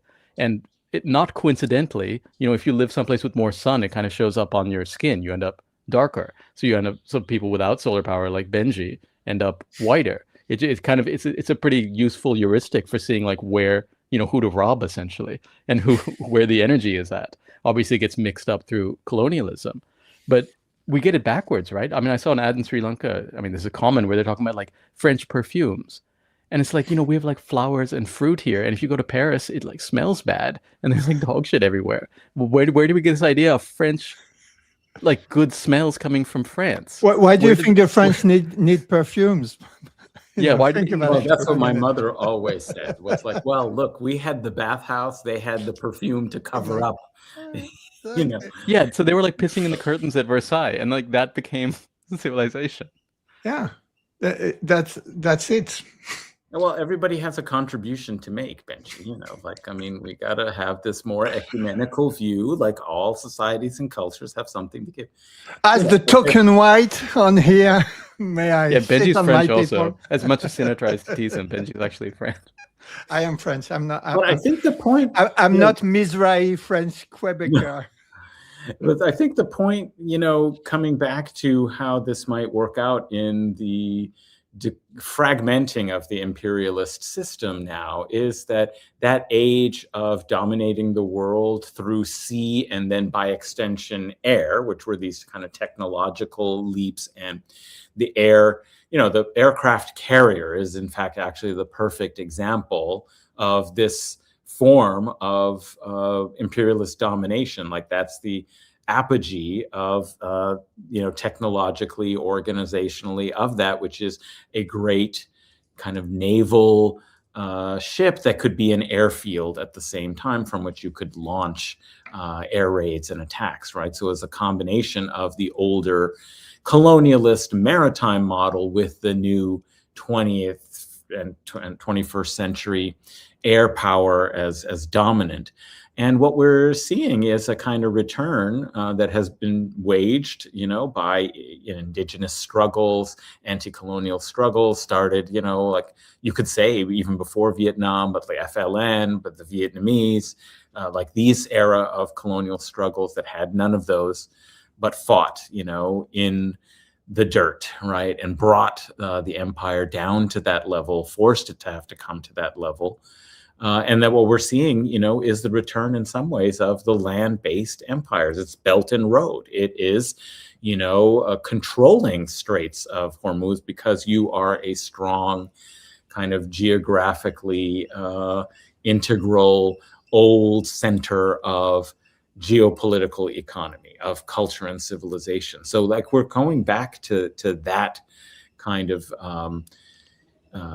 it seems, norm of history that was the basis of history and of historical development for thousands of years until, very, very recently.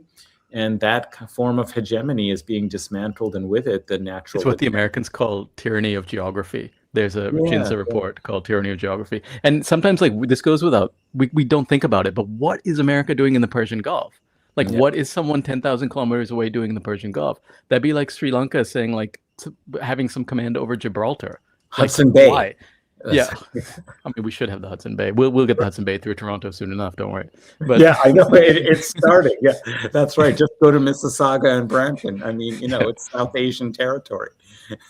But yeah, no, but this is like it's returned to the mean. It's been a very painful 500-year blip when they've been able to reconstitute every time.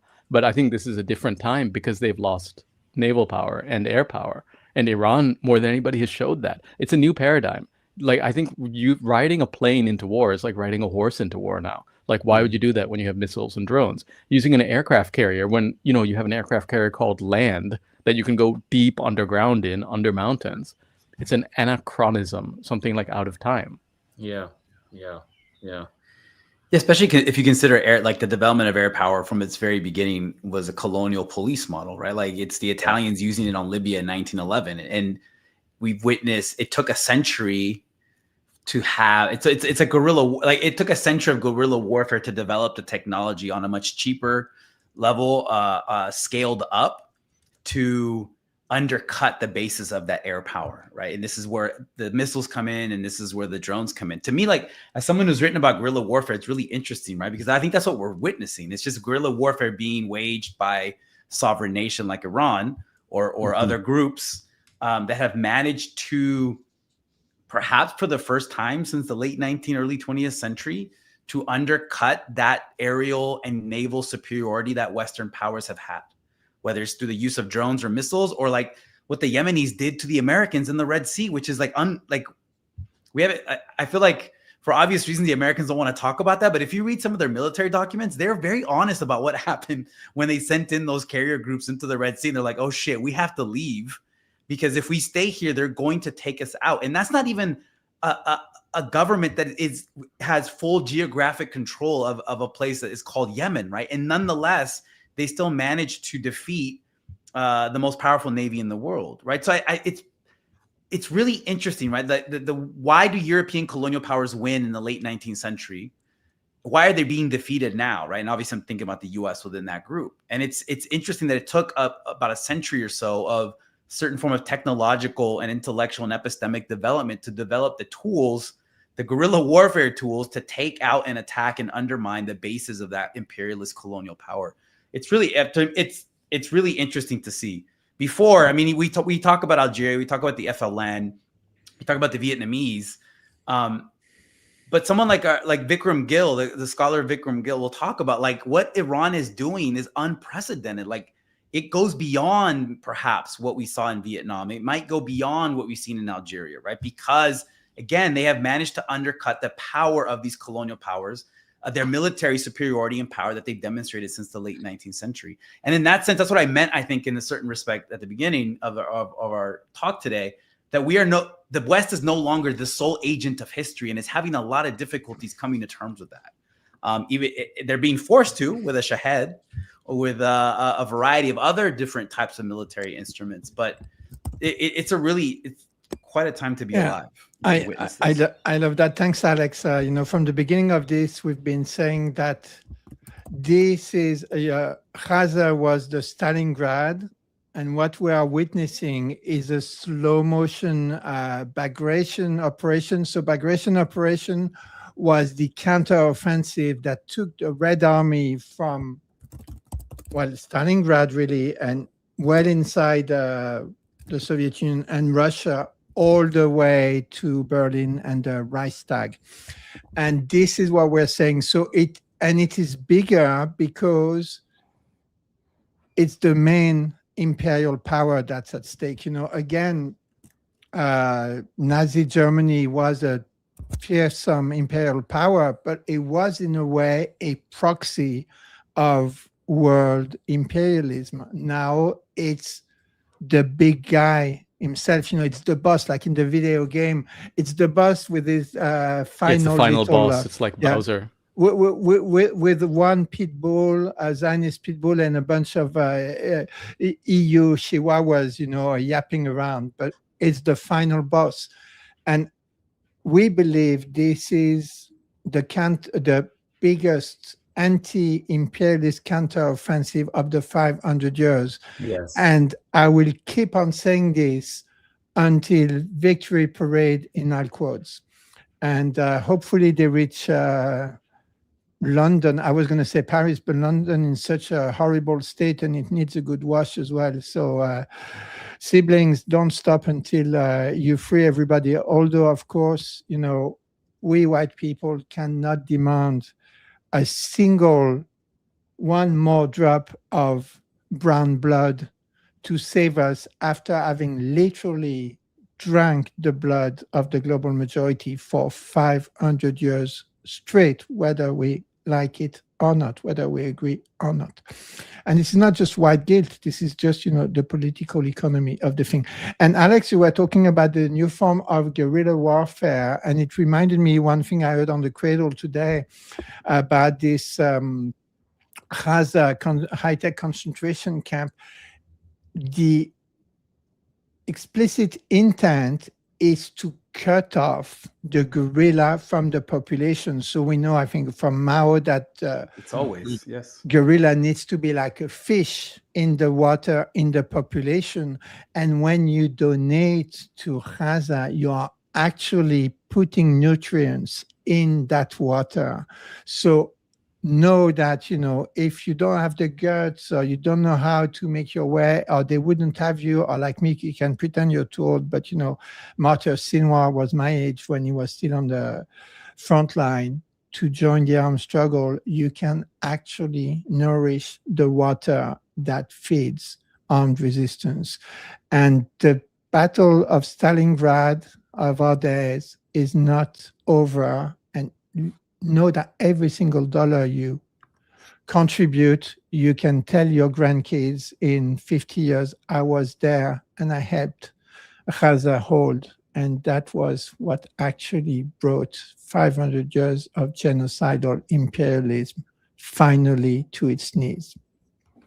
For $1, it's a good deal, isn't it? Yeah. Not bad, not bad. You're nourishing the resistance.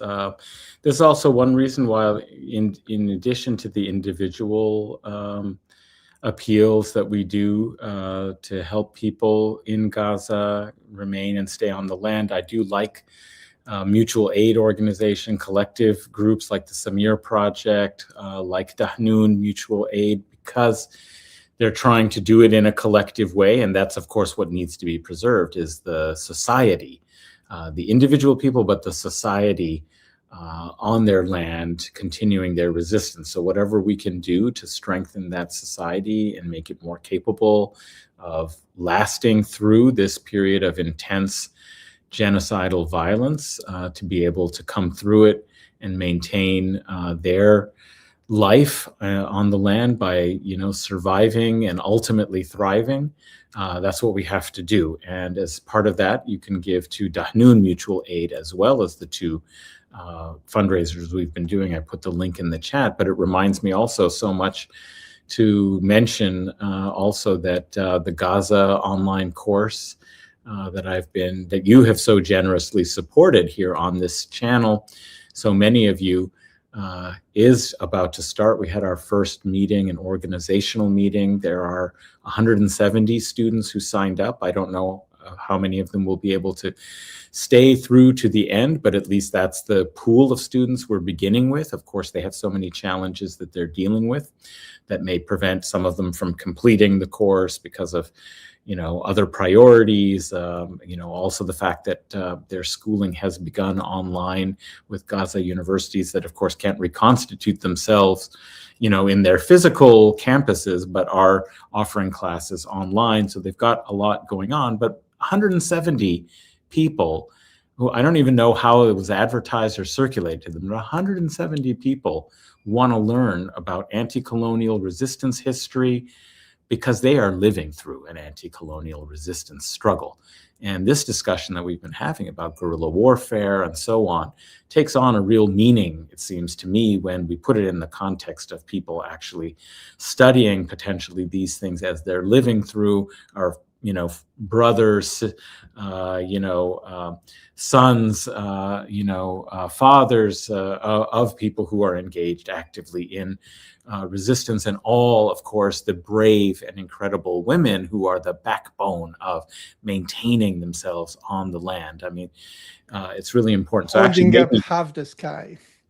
Yeah, and so actually, I was going to have Justin Poder, a friend of this show, has agreed to come and talk about guerrilla war and so on. But I think actually I'm going to try and invite you as well to join us, Alex, if possible. I'll be in. Yeah, that'd be fascinating. That would be really. Yeah, I think it'll be a really great conversation, between you two. And they've already made great suggestions for readings and so forth. And there will be a public version for everybody of this course once I go through it once with the students there. But that's also part of building up the society so that it's not just surviving but thriving, right? Is people need to and want to be educated, and it gives them strength to have this support and this opportunity for learning. So I really wanted to kind of bring the actual content that we were discussing is actually connected with what we're trying to do in this course. We're getting close to the 2 hours, and so we've already, because of my third world conditions here in KKK Canada, here on Canada Day in settler colonial Canada, where apparently the infrastructure can't deal with a big thunderstorm. So my power was out, and I had to relocate to the office. So that delayed us. So it's already been an imposition on people's time. So we're coming closer to a conclusion. I just want to maybe go around and have people give some final thoughts on the conversation we've been having, or raise a topic, at least to give a kind of capsule account of an important topic that perhaps we have missed at this point before we go to our necessary conclusion of watching one of the explosive media Lego videos. But before we get there, I'm wondering, Indi, did you have any kind of final Well, I just want to thoughts? comment on something Alex was saying, because I didn't know that air power was used in Libya by the Italians. From what I learned Also in in school, Ethiopia too. Yeah, from what I learned, it was just like a kind of bicycle for gentlemen to take out on the weekends. It was a happy thing. But it also made me think of that Italian Nino Gramsci. So the quote that gets circulated is that the old world is dying and the new world struggles to be born. Now is a time of monsters, which seems very apt. I also say now is a time of morons, but it seems very apt. But it also sort of ascribes a power to the dying world that maybe isn't there, because the actual quote, which I looked up, is the crisis consists precisely in the fact that the old is dying and the new cannot be born. In this interregnum, a great variety of morbid symptoms appear. So it's actually morbid symptoms. It's the thing is dying. And I think what you see with the cannibalization of US aid, with the cannibalization of its soft power, of Europe, of the Gulf states, of its gaseous expansion into Latin America, these are actually morbid symptoms. It's a sort of corpse bloating up and moving in rigor mortis. It's not the sign of, God willing, because I've seen it at least 3 times in Sri Lanka, it's, God willing, not a reboot of what we call White Empire, but a final boot, God willing. I love that. Well, I want to talk about what we can do. One of the things we can do, of course, is keep on donating. I just want to give a so today we had 16 donations for a total of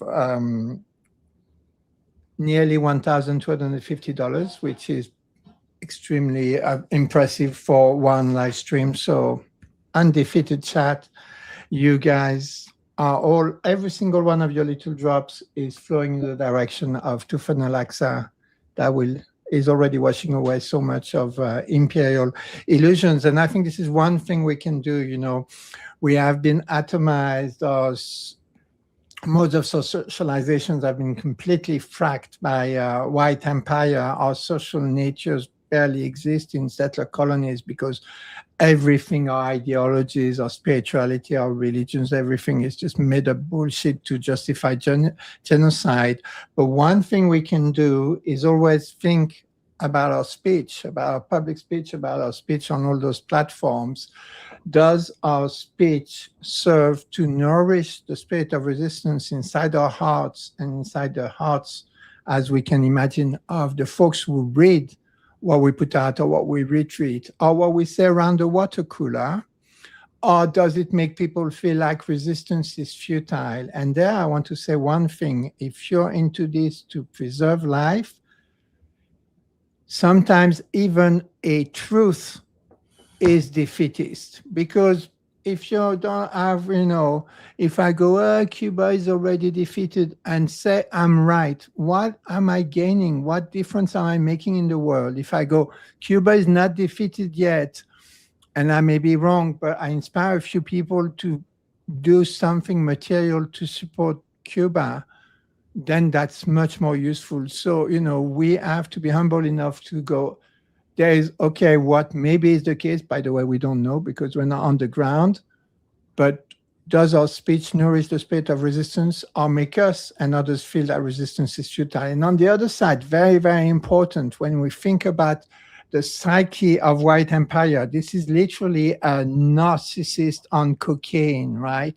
The only thing that matters to them is the reflection they get out of their bluster, out of their show they put out, and the impact on the public. And this is why they win all these things through headlines, through tweets or whatever, but on a battlefield, in front of Shahid drone, in front of an AK-47, in front of those missiles, 60% the engineers of which in Iran are women, they don't make any difference at all. But what makes a difference is to deflate that ego. So you know how you can deflate the ego? Oh God, the shithole country we live in, this country that refused superior Chinese technology, and now our internet breaks all the time.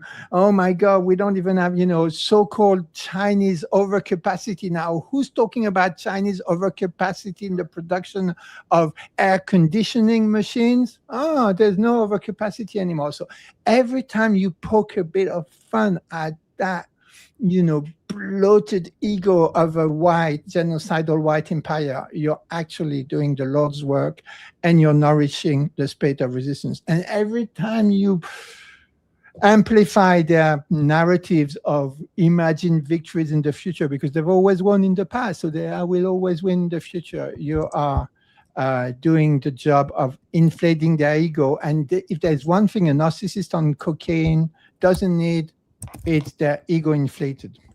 So you can do something, even if you're all alone, isolated, and all you do is tweet all day. You can do something by using that little mental filter before you put anything out there. I would just make one correction, Benji. It's not cocaine, it's ketamine. Ketamine is the drug of the elites of our age, whereas cocaine was maybe some decades ago. I guess if you're in the know, you're in the know. I'm writing. Yes, I dabble in drug history. All right, let's just intellectual purposes. Yes, for educational purposes. Yeah, the book will come out soon, hopefully next year, 2 years from now.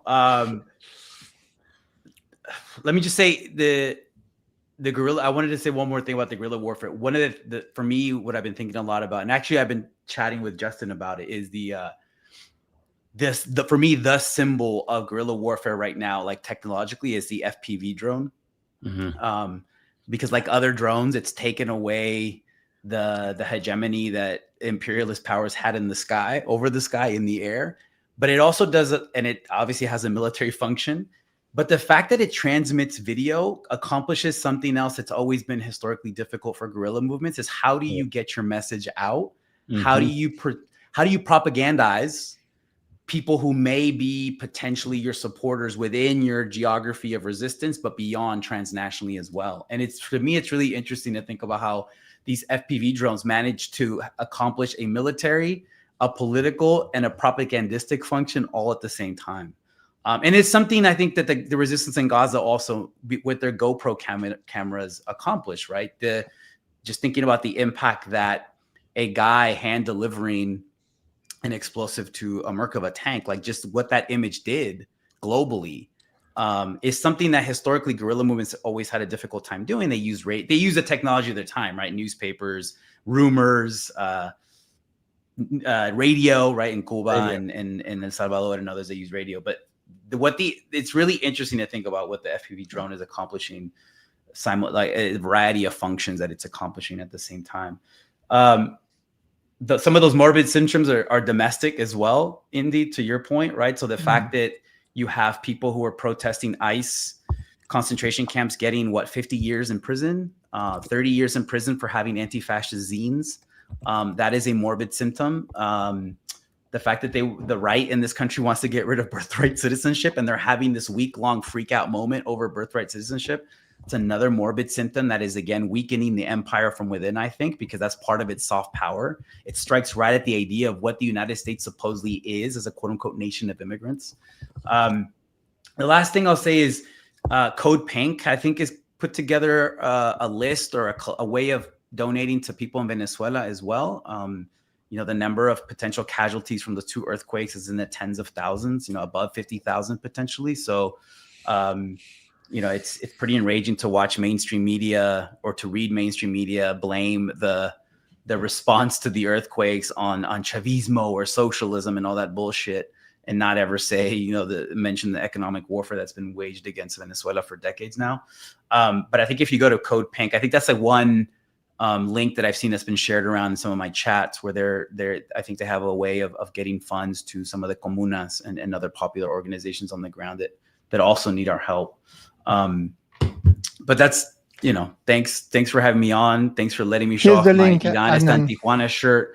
My people did Iran well, I think, for the World Cup. I'm proud of what the people of Tijuana did for the Iranian national team.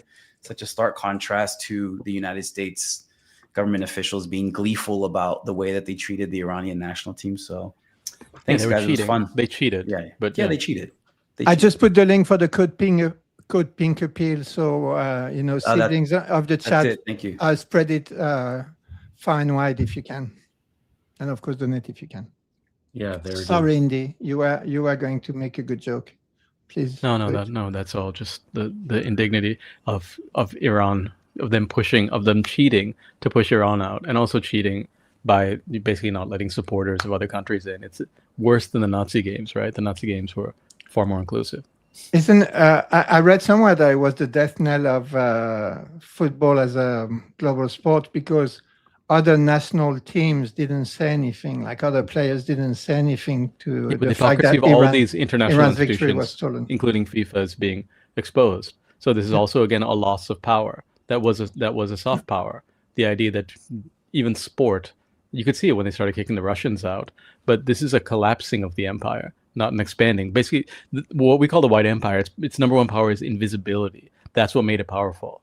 That's what made it like so corrosive and actually expansive, is that you couldn't see it. That was its superpower, is invisibility. And they're losing that now. And FPV drones, you can see it with your own eyes that they're losing their superpowers. Yeah, they jump, they dive out of the. Yeah, we're seeing the asses and elbows end of it. They dive like Italian players in the Liga, right? Whenever another player comes in, they dive. Sorry, guys. No, Italians not in La Liga, but yes, let's go on. Italy, no, I mean clubs in La Liga. You know, they're known for pretending to have injuries and to just dive whenever other players come. Anyway, I know nothing about soccer, but I thought I knew that. But you just said soccer to rub it in, also. Come on. Yeah, I'm trying to adapt to our USian public. Football. Well, I was actually boycotting the World Cup because we couldn't get a fatwa from Abu Bakr. I watched the Iran game and I was I'm way too emotionally invested in this. This is like, I'm not even enjoying this as a sport right now. Yeah, I mean, I did make an exception really to watch the Iran and to really get into it. But yeah, we were looking. You kept trying to get a fatwa out of him, Indi. But it would be okay if it's like a, illegal stream, right? Like if I do it like an illegal stream and I don't pay for the cable or the. It's wrong. You know in your heart it's wrong. No, but he's right. It's right. It's like FIFA was always disgusting, but again, it was disgusting behind the scenes. Now it's just disgusting like everywhere. All this stuff is like out, and you have to. Yeah. Shout out to Abu Bakr, brother. Indeed. You're doing amazing work everywhere you go. Absolutely. Well, I think we've come to the time to take a look at another of these matches. It's not soccer. It's football. Let's start. Somehow it started already, but let's go back. I think Eric Cantona is featured in this. Let's see.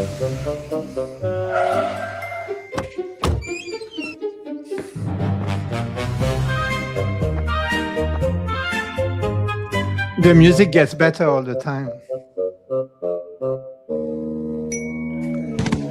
That's the octopus that picked all the World Cup winners in Qatar. That's a deep reference there. Yeah. I know. Your football history. That's Cantona. No, actually, I was watching Iran play, and they could have gotten way further if they just had normal rest. Like rest and recuperation is so vital for these athletes. Absolutely, it's not a fair competition.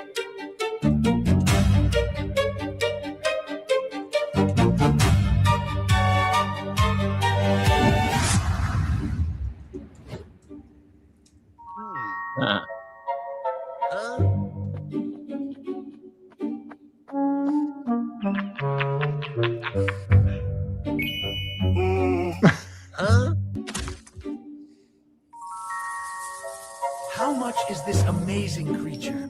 You know what makes me happy, right?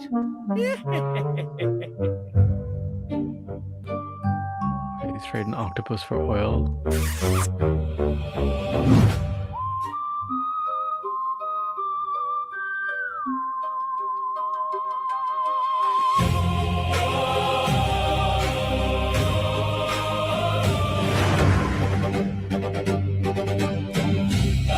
I love that Cantona has a collar up, like very accurate. There's also like little details in this. 1980s style. Even AI ones, I don't know how they're doing this, right? Because they're putting a lot of details. It was the French style in the 80s. Undisputed king of this world, or what? Am I taking over all of Iran's oil? Come on, Octopus. Will my soccer team beat Iran? You're lying! You're fake news!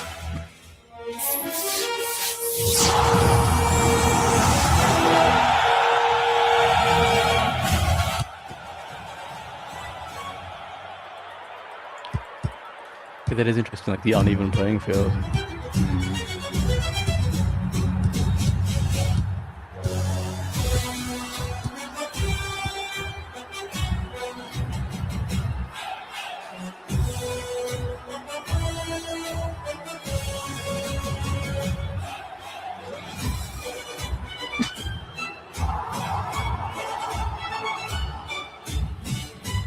I actually feel disgusted when I watch. I did see a bit of like a USA game just at the gym, and it's like actually disgusting to watch them. Like when people start chanting USA, Nonsense! USA, I'm like, We'll see what happens.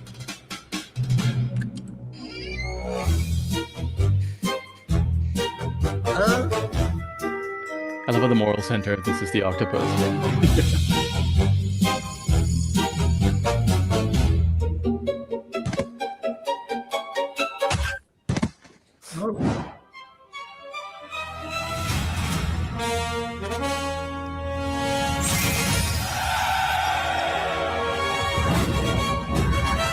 It's like the Monopoly guy. 2014 was what? Where was that? Brazil. Brazil. Okay, sorry. Is it in Brazil? The ghost of João Havelange, maybe? Yes, I think that is João Havelange. Oh, this is episode 1. Okay. Oh, we didn't get a Cantona kick. Oh, Ah, I was waiting for the Cantona kick. amazing. Who needs to watch the World Cup? You got the explosive media recap. That's a Amazing. shame, but why do they have to take football? They have to take football also. That's like how I got away Oh, I from know. stuff. So I think they are their 15th YouTube channel because they get banned all the time. So now they stopped calling it explosive media. They've called it football against the enemy or something, and see if it lasts longer. Yeah. So this is the guerrilla way of doing YouTube channels, and I think Yeah, but the suppression is getting stronger. RIF Like, is, so RIF is you going mentioned to learn from them. Yeah, you mentioned the Prairie whatever group and where they're getting 30, 40 years. They're sending a message now, Yeah. and it's just going to get tighter. It's going to get tighter and tighter. Yeah.